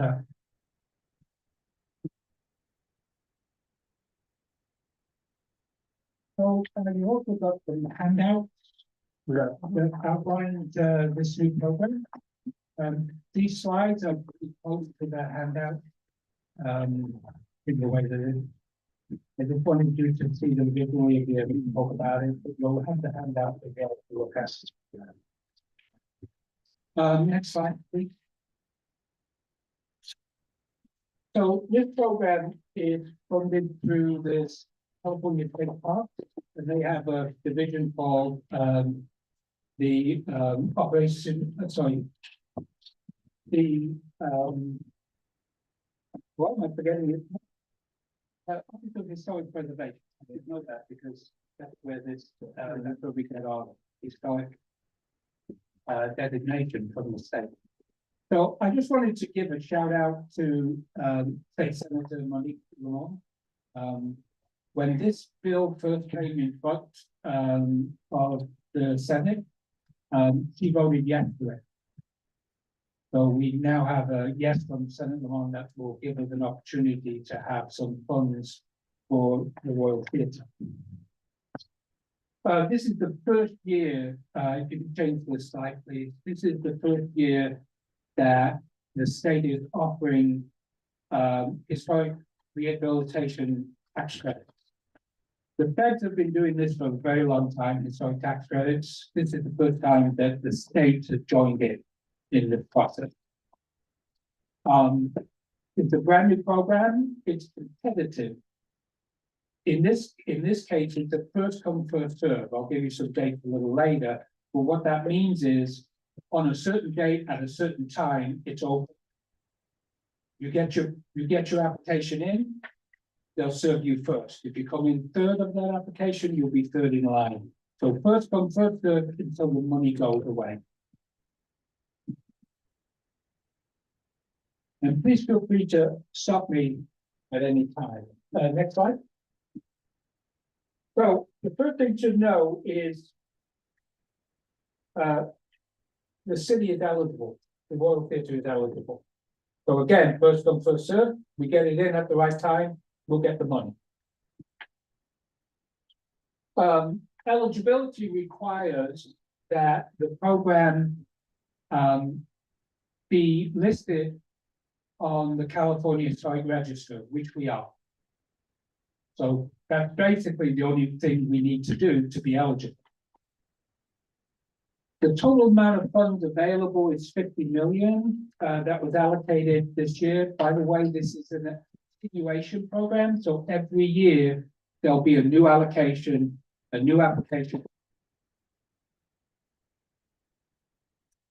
I'm not going to talk about the residential side of this program, but I'll give you a quick. So there is now money with the California tax credit program to give funding to residences, residential housing, multi or single, where it has a California designated historic status. I don't want to talk about it today because that's not our program, but it is brand new. And not only is it brand new, but the feds don't have a component. So only California does that. Then it's split between two types of projects. And these are all what they call money generating projects. So money generating projects that are less than 1 million and money generating projects that are more than 1 million. There is 40 million aside for that. That's the bucket. Depending on when we get in, depending on where we are in line, you can get part of that 40 million. Tom, real quick, you mentioned that on the residential side, they have to be historically designated. Yeah, so they need to be on the California registry, Okay. not the federal, because federal doesn't do this. Right, But they need to be on that. And again, think of it in terms of every year. If there is a historic house in Guadalupe. You have the option, if it's not registered now, to get registered and then take advantage of this and fund. that's for residential, so I think there's only one. Yeah, That's a maybe. Campodánico house. Yeah, I don't know for sure, but there Yeah. are some other homes that are, in the age range. Generally speaking, historic needs to be at least 50 years. Yeah, not the Guadalupe 50 years. But they're not, I don't know, if they're designated now, but- okay, thank you. Sure. I think that comes that slide, so next slide, please. Yes. So when we talk about eligible and the money available, what is important is what do they pay? So they pay for what are called qualified rehabilitation expenses. So if we think of our project, they cover the renovation of the Royal Theatre.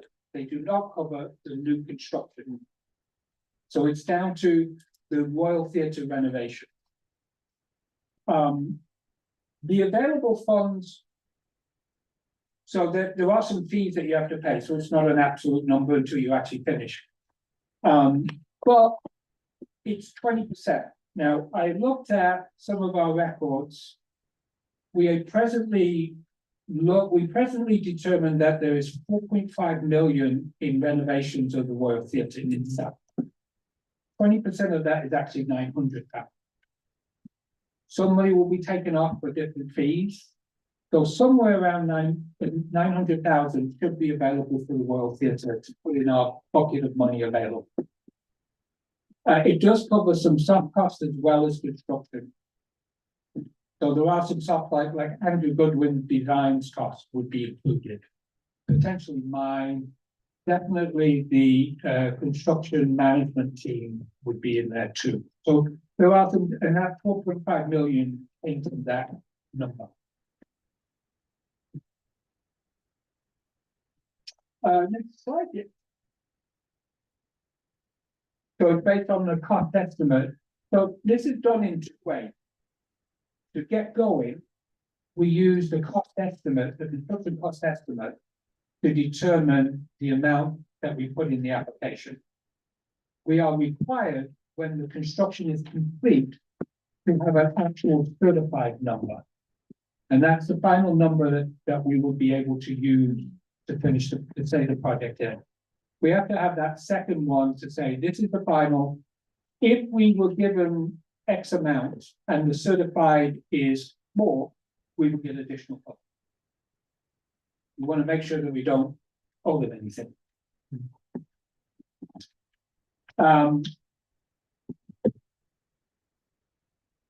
So number two, that should say two, not three.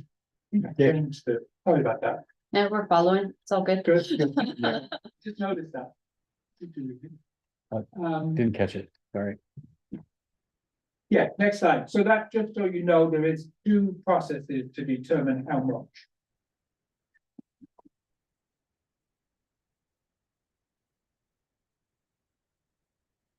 So the other thing that comes into play is dual projects. So California recognizes that if we are also on the federal register, that we will be considered a dual project. The advantage of being a dual project is I'm going to do a whole lot of paperwork, a whole lot less paperwork. But they recognize it. So by doing that, we have a more chance of getting in and getting approved. And we are a dual project because we know we are on the federal register. There's no eligibility benefit to it, just the documentation requirements are less. But I do think that it does help. Next slide. So there's two processes that we go through. One, like I said, first come, first serve, goes to OHP.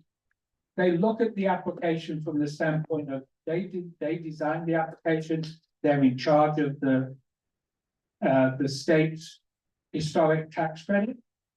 The second one goes to the tax credit allocation committee. This is a state agency that manages all tax credit applications. So for example, affordable housing has a housing tax credit program. This agency manages all of those. And what they will do is look at the application to ensure that we meet the tax credit allocation process. We do, but they still have to go through it and make sense. So those are the two processes. That means that even though I submit the application on the date, there is a time frame that takes longer for them to go through each of those processes. So we may not know right away whether we have it or not. Next slide. Just quickly, the difference between the Fed process and the state process. The federal process is massive. It included sending our plans to the federal architects for them to approve it. It includes, we have to find investors. So we have to find investors to do federal historic tax credit. We need a consultant, we need an attorney. We need none of those with this fund. Because the tax allocation group has already done that kind of work for us. We just have to ask for the money. So it's a much simpler process. Both require the qualified rehabilitation expenses. They are both 20%. So in theory, if we get both, we get 40%. Next slide. So that's the end of the slides on the California Historic Rehabilitation Tax Credit. What I thought it might be a good idea now is to give you a little update on where we are with the federal. For those that don't remember, the federal was going forward very nicely. We filled out application 2, which is the investor part of it. We were ready to get going, and then we had a meeting with the EDA, which is the Economic Development Administration. They're the ones that have given us 4.8. They stopped us in our tracks and basically said, you can't use federal historic tax credits. And the reasons they gave us was that the federal historic tax credit required that the money go to a for-profit who then in turn does the project. That structure, that legal structure, violates, according to the EDA, the enrichment rule, which means you cannot use federal funds to enrich private individuals or private corporations. That's basically what they said to us. So that 20%, i.e. 900,000, was stopped. I have been with the city staff talking to our attorney. We've sent the EDA our lead tax attorney opinion on that in September.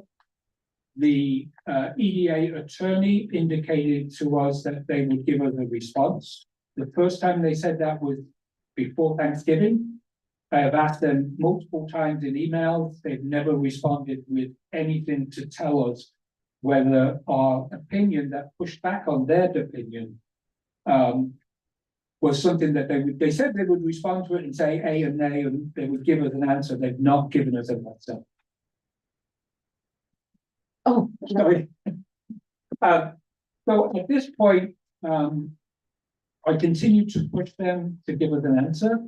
I have also made contact with Congressman Copperhole to ask them to step in and to see what they can do.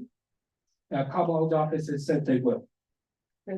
I was originally waiting for the EDA's legal opinion before I did anything, because I was hoping they would say yes. but because they have not responded to us, I feel it's necessary to ask Carvajal to jump in now. And they've been very responsive, and I'm assuming they will do that job.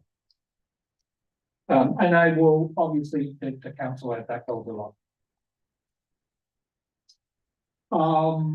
I think that's where we are with that, but again, like I said, our hope is we are basically ready to go with federal deferred tax credits.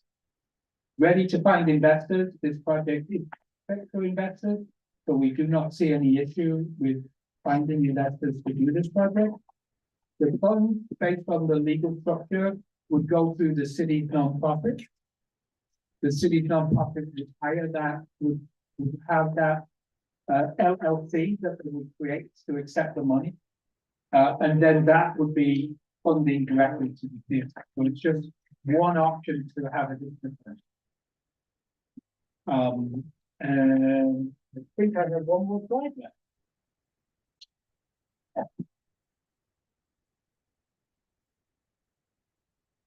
Oh, I think that's the dates on there. So just FYI, the California Deferred Tax Credit application date is January the 6th, 8 a.m. So at 8 a.m., my finger will be like this. Pacific time? Just don't do it early. I won't send it early. Is that Pacific time or is that? Pacific time. Based California. Yeah, okay, California. Yeah, Yeah, last time we sent it in, what? early. Too early. Too early, Yeah. So I just wanted the council to know, I think it's on your agenda, you may already know, but the new design, which is reducing the price, so we're looking for money and we're reducing the price. January 14th, they will present it to the county, the 50% complete plat. Council. On the council, excuse me. They will present the 50%. And then in February, they will come back, and these are on the calendar to be done. On February the 11th, they will come back and give you the complete 100% plan. That will give the council an opportunity to make comments or changes or whatever else that's needed. They are indicating that we can start construction June 24th. That's the date they're giving us.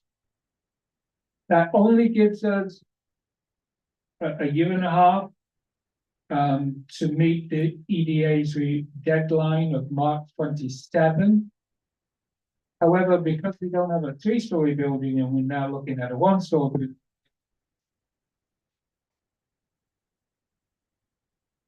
That is the end of my presentation.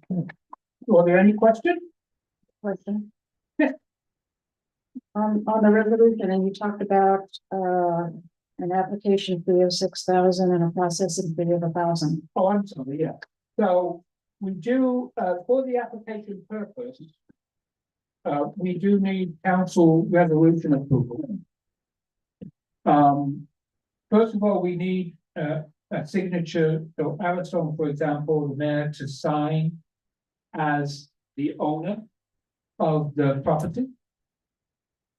We also, there is a fee, 6,000 for the OPH, OHP, they need 6,000 for their application fee. We also need 1,000 for the tax allocation group. They also need that. So we need 7,000. The issue is on both of those amounts is, for example, on the 6,000, if we put the application in and we press the button, they also want that money on the same day. So what I've asked the city to do is to get that money and that check to me before that date, and I will walk it into their office for them in Sacramento. My question on the money spent or to be spent is back to the first come, first serve. And even though you push the button on January, whatever that date was, hypothetically, we're paying something that we may not get funds for. Yes. So we will lose that 6,000 or whatever. Yes. Okay. And the source of those funds could it be the state grant? Could it be, from our RDA money, or would it be general fund? It doesn't matter to them. Okay, okay. It's funny, but this program didn't seem to, at the beginning, I've had to make lots of conversations with them. They actually never thought of the concept of this money-making, so-called money-making historic building would be owned by a city. Because in most situations like this, if they had contemplated that, they would have excluded that 6,000 to a city. They never would have done that. So it's kind of odd, but I think the reason for that is they just never thought of the city applying it. They're thinking of buildings that are owned by private individuals. So yes, you would have to do that, and that's the same with the 1,000. The source of funds doesn't matter to them. I could pay it full. So the question then to Todd or Shanice is, will that come from general fund? Well, if we can use the CAC money, I would prefer to do that, versus using general fund. There's nothing, California the Arts Council California grant. Art Council money or the RDA money are monies that can be used in this. Yeah, I'm not sure the RDA money could be used for that, but I think the CAC money. could be CAC used. money Yeah. can be. I have a quick question. In the slide packet, you noted at the bottom, with federal and state historic tax credits, that could add approximately 1.5 million to projects available funds. I know residents be confused. I know I'm confused as a resident. We previously had, there was a bucket of money for something, 4 million something, and there's another bucket of money, 4 million and something, that added to approximately 10 million. With this, let's just call it 10, we'll just make it, I'm sorry, On top. so it would be like 11.5. Yeah, and If pending those two things happen. yeah, the 1.5 was based on a different number. After looking at what was the federal tax credit application. I saw what the QREs were, and it was 4.5, so I redid that number to what I think will be 1.8 million. So it's a little different, about 300,000 different, but it will be on top of the 10.5 we presently have. Okay, and so you estimated between $700 and $1 million from California and federal tax credit, so just approximately, that would be. These are all approximates until we actually finish. Yeah, absolutely, okay, that's very helpful, thank you. I have a question for you. Yes. When you apply for the application, do you ask for a specific dollar amount or no? We just wait to see what they will give us? No, I'm going to use the number that I already have, so I will use the 4.5 we already have. And that's going into the application. They will take that as the guesstimate until the project's finished. Then they will want the certified number from a tax accountant. And that 4.5, does that 4.5 have a contingency in it? Like, can you ask for like 5? No, you see, the 4.5 is the guesstimate on QREs, what is qualified rehabilitation expenses. We get 20% of that, so take the 4.5 and times it by 0.2. That's where that number comes from. That's the number we will put in, that's the number they will use until we actually finish the project, and we get the tax accountant to give us the real number, the finished number. Tom, oh, sorry, is, okay, so, it's first come, first served for the state. Does other things, Wayne, do they have a committee that looks at the overall, like how much we're leveraging into the project in terms of both grants that we already received? Okay. Like I said, the only real eligibility requirement is, are we on the California Public Register? Which we are. Wow. Yeah.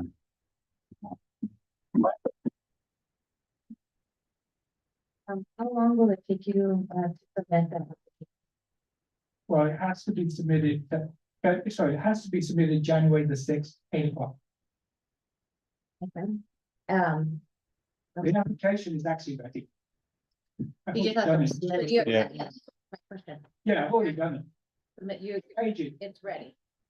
Okay, and currently now the state has that funding and hasn't notified us that money is depleted or anything. It was allocated, in the press releases, it was actually directly allocated by Governor Gavin Newsom to put it in this fund.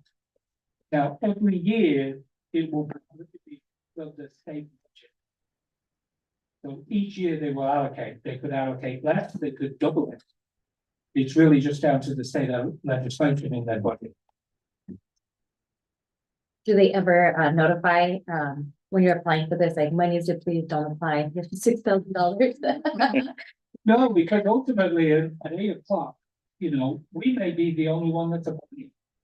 We may press that button and we're the only one. So there's only one date, there's only one day to apply. Oh. Yeah, so the way first come first served works is they take the application that comes in first. Yeah.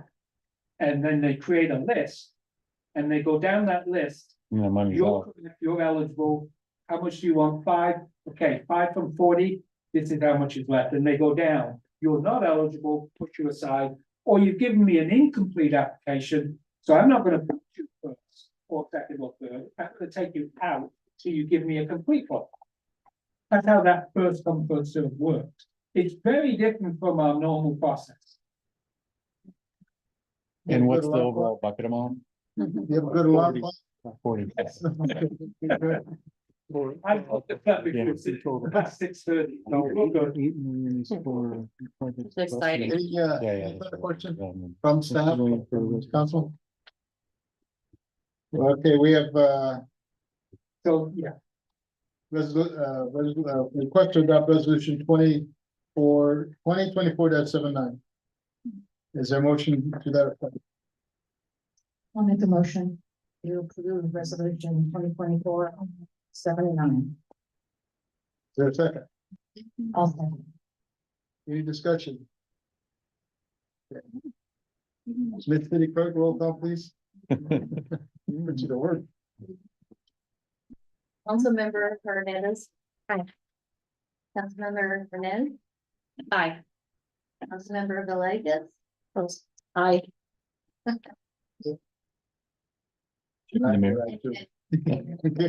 And then you'd say, Costa absent. Yeah, that's just absent. Yeah, he. Absent, and you'd notate. All right. Just trying to help. Yeah. Item 23, railroad access agreement between city, Guadalupe and San Maria Valley Railroad. Mr. Cinco. Thank you, Mr. Mayor, members of the council. You saved the best for last, obviously. You better be short. Everybody's saying I better be short, but this is probably the longest item of the night. Paid by the hour too, right? Yeah. Wait a minute. Hey. This is a complicated item, but it doesn't have to be. It doesn't have to be a long one. We're here tonight to approve essentially 2 agreements. One you really don't have a choice about. The other one you do. The one you have no real choice about is are the 2 public highway overpass agreements. You have a choice not to sign those. If you don't want the rest of the homes to be built in Pasadena, and then there's probably a lawsuit that would happen after that because of the development agreement, so. We'll get recalled. Yeah, you really don't have a choice. Technically you do, but you really don't. And I didn't really have much say in the wording of those agreements. They're standard Union Pacific Railroad agreements, like Caltrain agreements. They might as well be the 10 Commandments because they're essentially carved in stone. And they're not really, it's weird because the agreements between us and UPRR, but we're not the one really constructing the bridges, and yet they say we are. So fortunately, Craig and Mark and the rest of the Pasadena developers group will be doing the work for us. And just so you know, I talked with Mr. Smith about like a side agreement to kind of cover some of the issues that may pop up in our dealing with that agreement, so that we make sure that we know whose responsibilities are, but we're not going to deal with that until sometime in 2025. But we are here tonight to get that agreement approved so that we can get those bridges built, so that they can build those houses. Now, I'm not gonna say anything more about it, unless you have any questions about those agreements.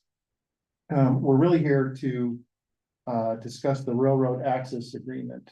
That is between the city and the Santa Maria Valley Railroad. Well, the Santa Maria Valley Railroad also has to sign the Union Pacific agreements for the overpass. They're the lessee, so they also have to sign. But the railroad access agreement is, it isn't technically necessary. But the railroad, Santa Maria Valley Railroad has requested that the city grant it 2 easements as a condition of its willingness to basically honor the agreement that's been reached between them and Pasadena Development. As you know, there was some negotiations about the bridges and costs and various other things that I'm not privy to. And it's not really important for us to get into those weeds, but as I said, the Santa Maria Valley Railroad wanted to get 2 access points through what was essentially going to be city property.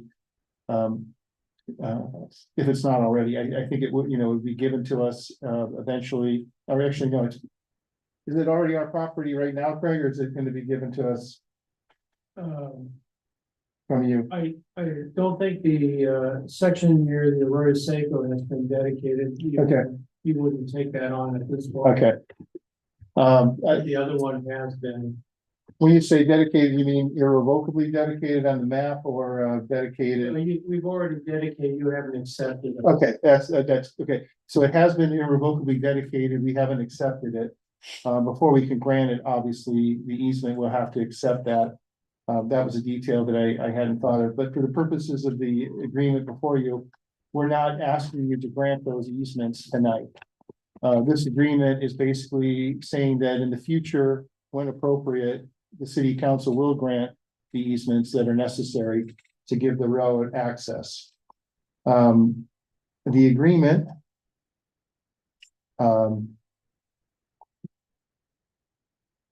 says, and I have this, the main points bullet pointed in the staff report. I'll just go over those.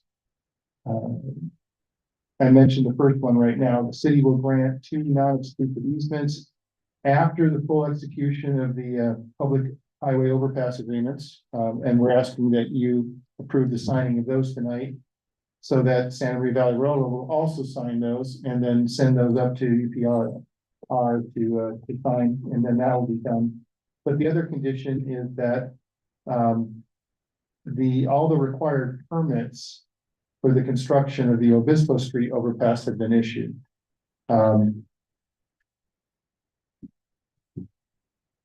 It's interesting, it doesn't say the Arroyo Seco Road, but that doesn't matter. We'll be ready to do what's necessary to grant those easements by that time. The 2 easements that are really going to be used only for transit access between the public owned right of way within the Pasadena Development and the railroad's property. They already do have access to this property elsewhere, but this is clearly more convenient and it's something that they want. So we don't really have any objection to granting them this access. The one thing we didn't want was them being able to control or block or obstruct the use of our property, so we made a condition that they are not to block or obstruct, can only be used to access their property. And if there's going to be any staging or equipment storage or any non-transit use, the city has to give written permission. They may, at their discretion, just as we may, choose to maintain the easements, fix things that need to be fixed, and they will do that at their own discretion and liability, just like we would. And they will also secure their property, so and make sure it's in good condition. And then we're not required to provide them any indemnity. For example, if they don't secure their property adequately enough and someone accesses the easement to destroy or damage the property, we're not going to be liable for that. So that's really it. Like I say, this is very complicated, but I tried to make this as simple as possible. I hope I have. Do you have any questions? I think, you look at what Caltrans is doing, working with the Santa Maria Valley Railroad and the lighting and access there. I would imagine this is 10 times, this isn't half the size of what's coming up, but this is pretty detailed. Yeah. And I see, I don't know, if Belinda, is there comments from Craig or Belinda regarding this? I have no comment. Okay. Belinda, you good? She's good, okay. Back to the council, any questions of Phil or Mr. Smith? If not, is there a motion to adopt resolution 2024-80, approving the railroad access agreement and public highway overpass agreement for the future bridges on Obispo and Aurora Circle Streets in the popular development?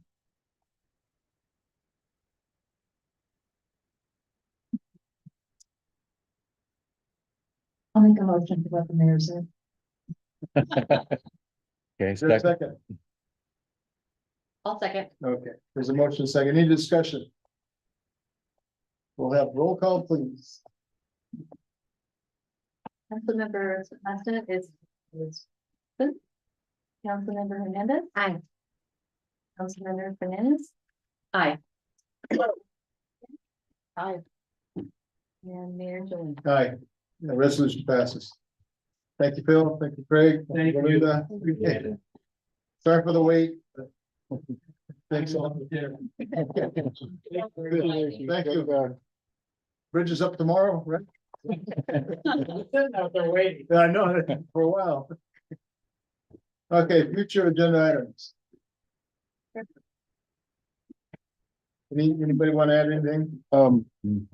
So I have something I need to Okay, add. I want to give you a heads up. You'll remember, hopefully, some years ago, there was the Benita Park or the Benita parcels that were left Right. over. And Slivers, yeah. little slivers, kind of worthless properties. Right. Well, the council's direction was to basically get them appraised and sell them to the people. Well, that effort failed essentially. So we've worked out another possible solution to the problem, and we'll be presenting that in January.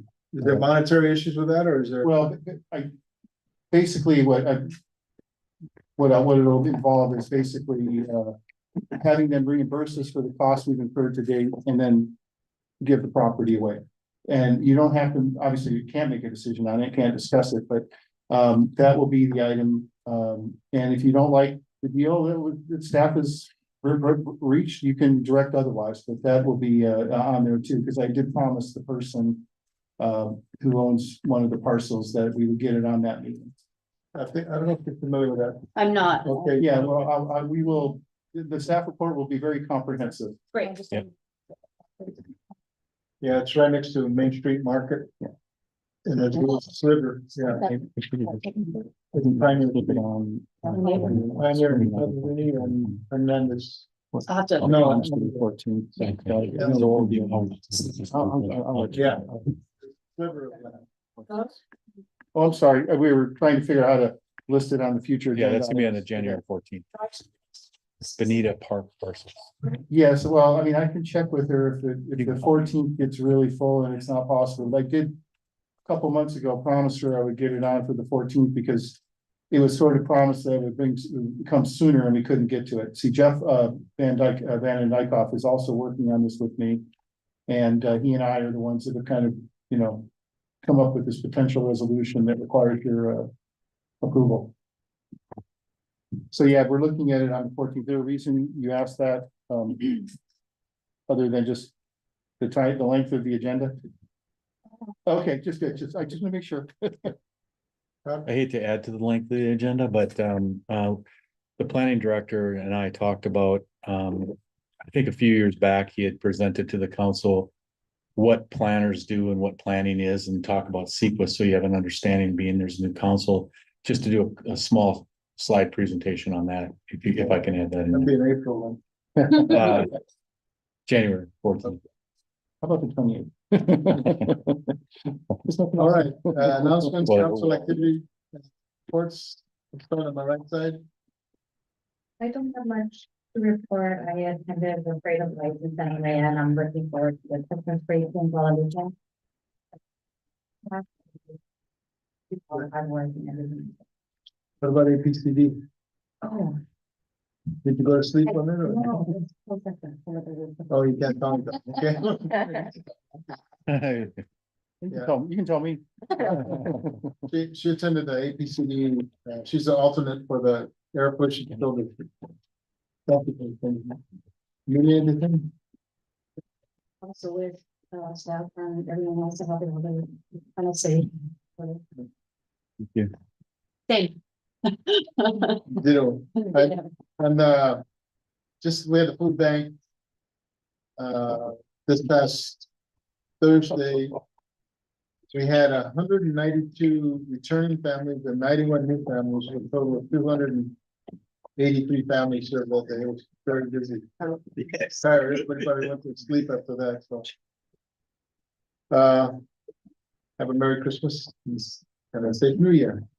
Is there a motion to adjourn? Can I mention one thing? I just Okay. want to remind everyone about the Christmas parade. It's on Saturday. 5, 6. 6 o'clock. 6 o'clock is when it starts. If you're in the parade, your lineup time is 5:15. We got the fire engine or? Granny. We have, we're gonna try to put 2 fire engines, Granny, Wreck. police vehicle and And a wreck. the wreck. So, I think I've got most people, but if you haven't, please let me know. I can't come, I have basketball. Get over- Not me, I'm coaching. Hit that 3. Hey, you know. Mary will also be hosting Postava from 11 to 1 the same day on Saturday, so it will be a busy day. From the BBA, I think, is also hosting at Guadalupe. Between, I think, 10 to 5, they're hosting some special locations, follow social media to get more information. And that's also via the REIT, The log. Yeah, the daily. Yeah. that's a big one. A picture day for the girls. Oh, wow. That's busy. Now all we need is a motion to adjourn. I make a motion to adjourn. Is there a second? Any discussion? No. All those in favor say aye. Aye. Don't leave.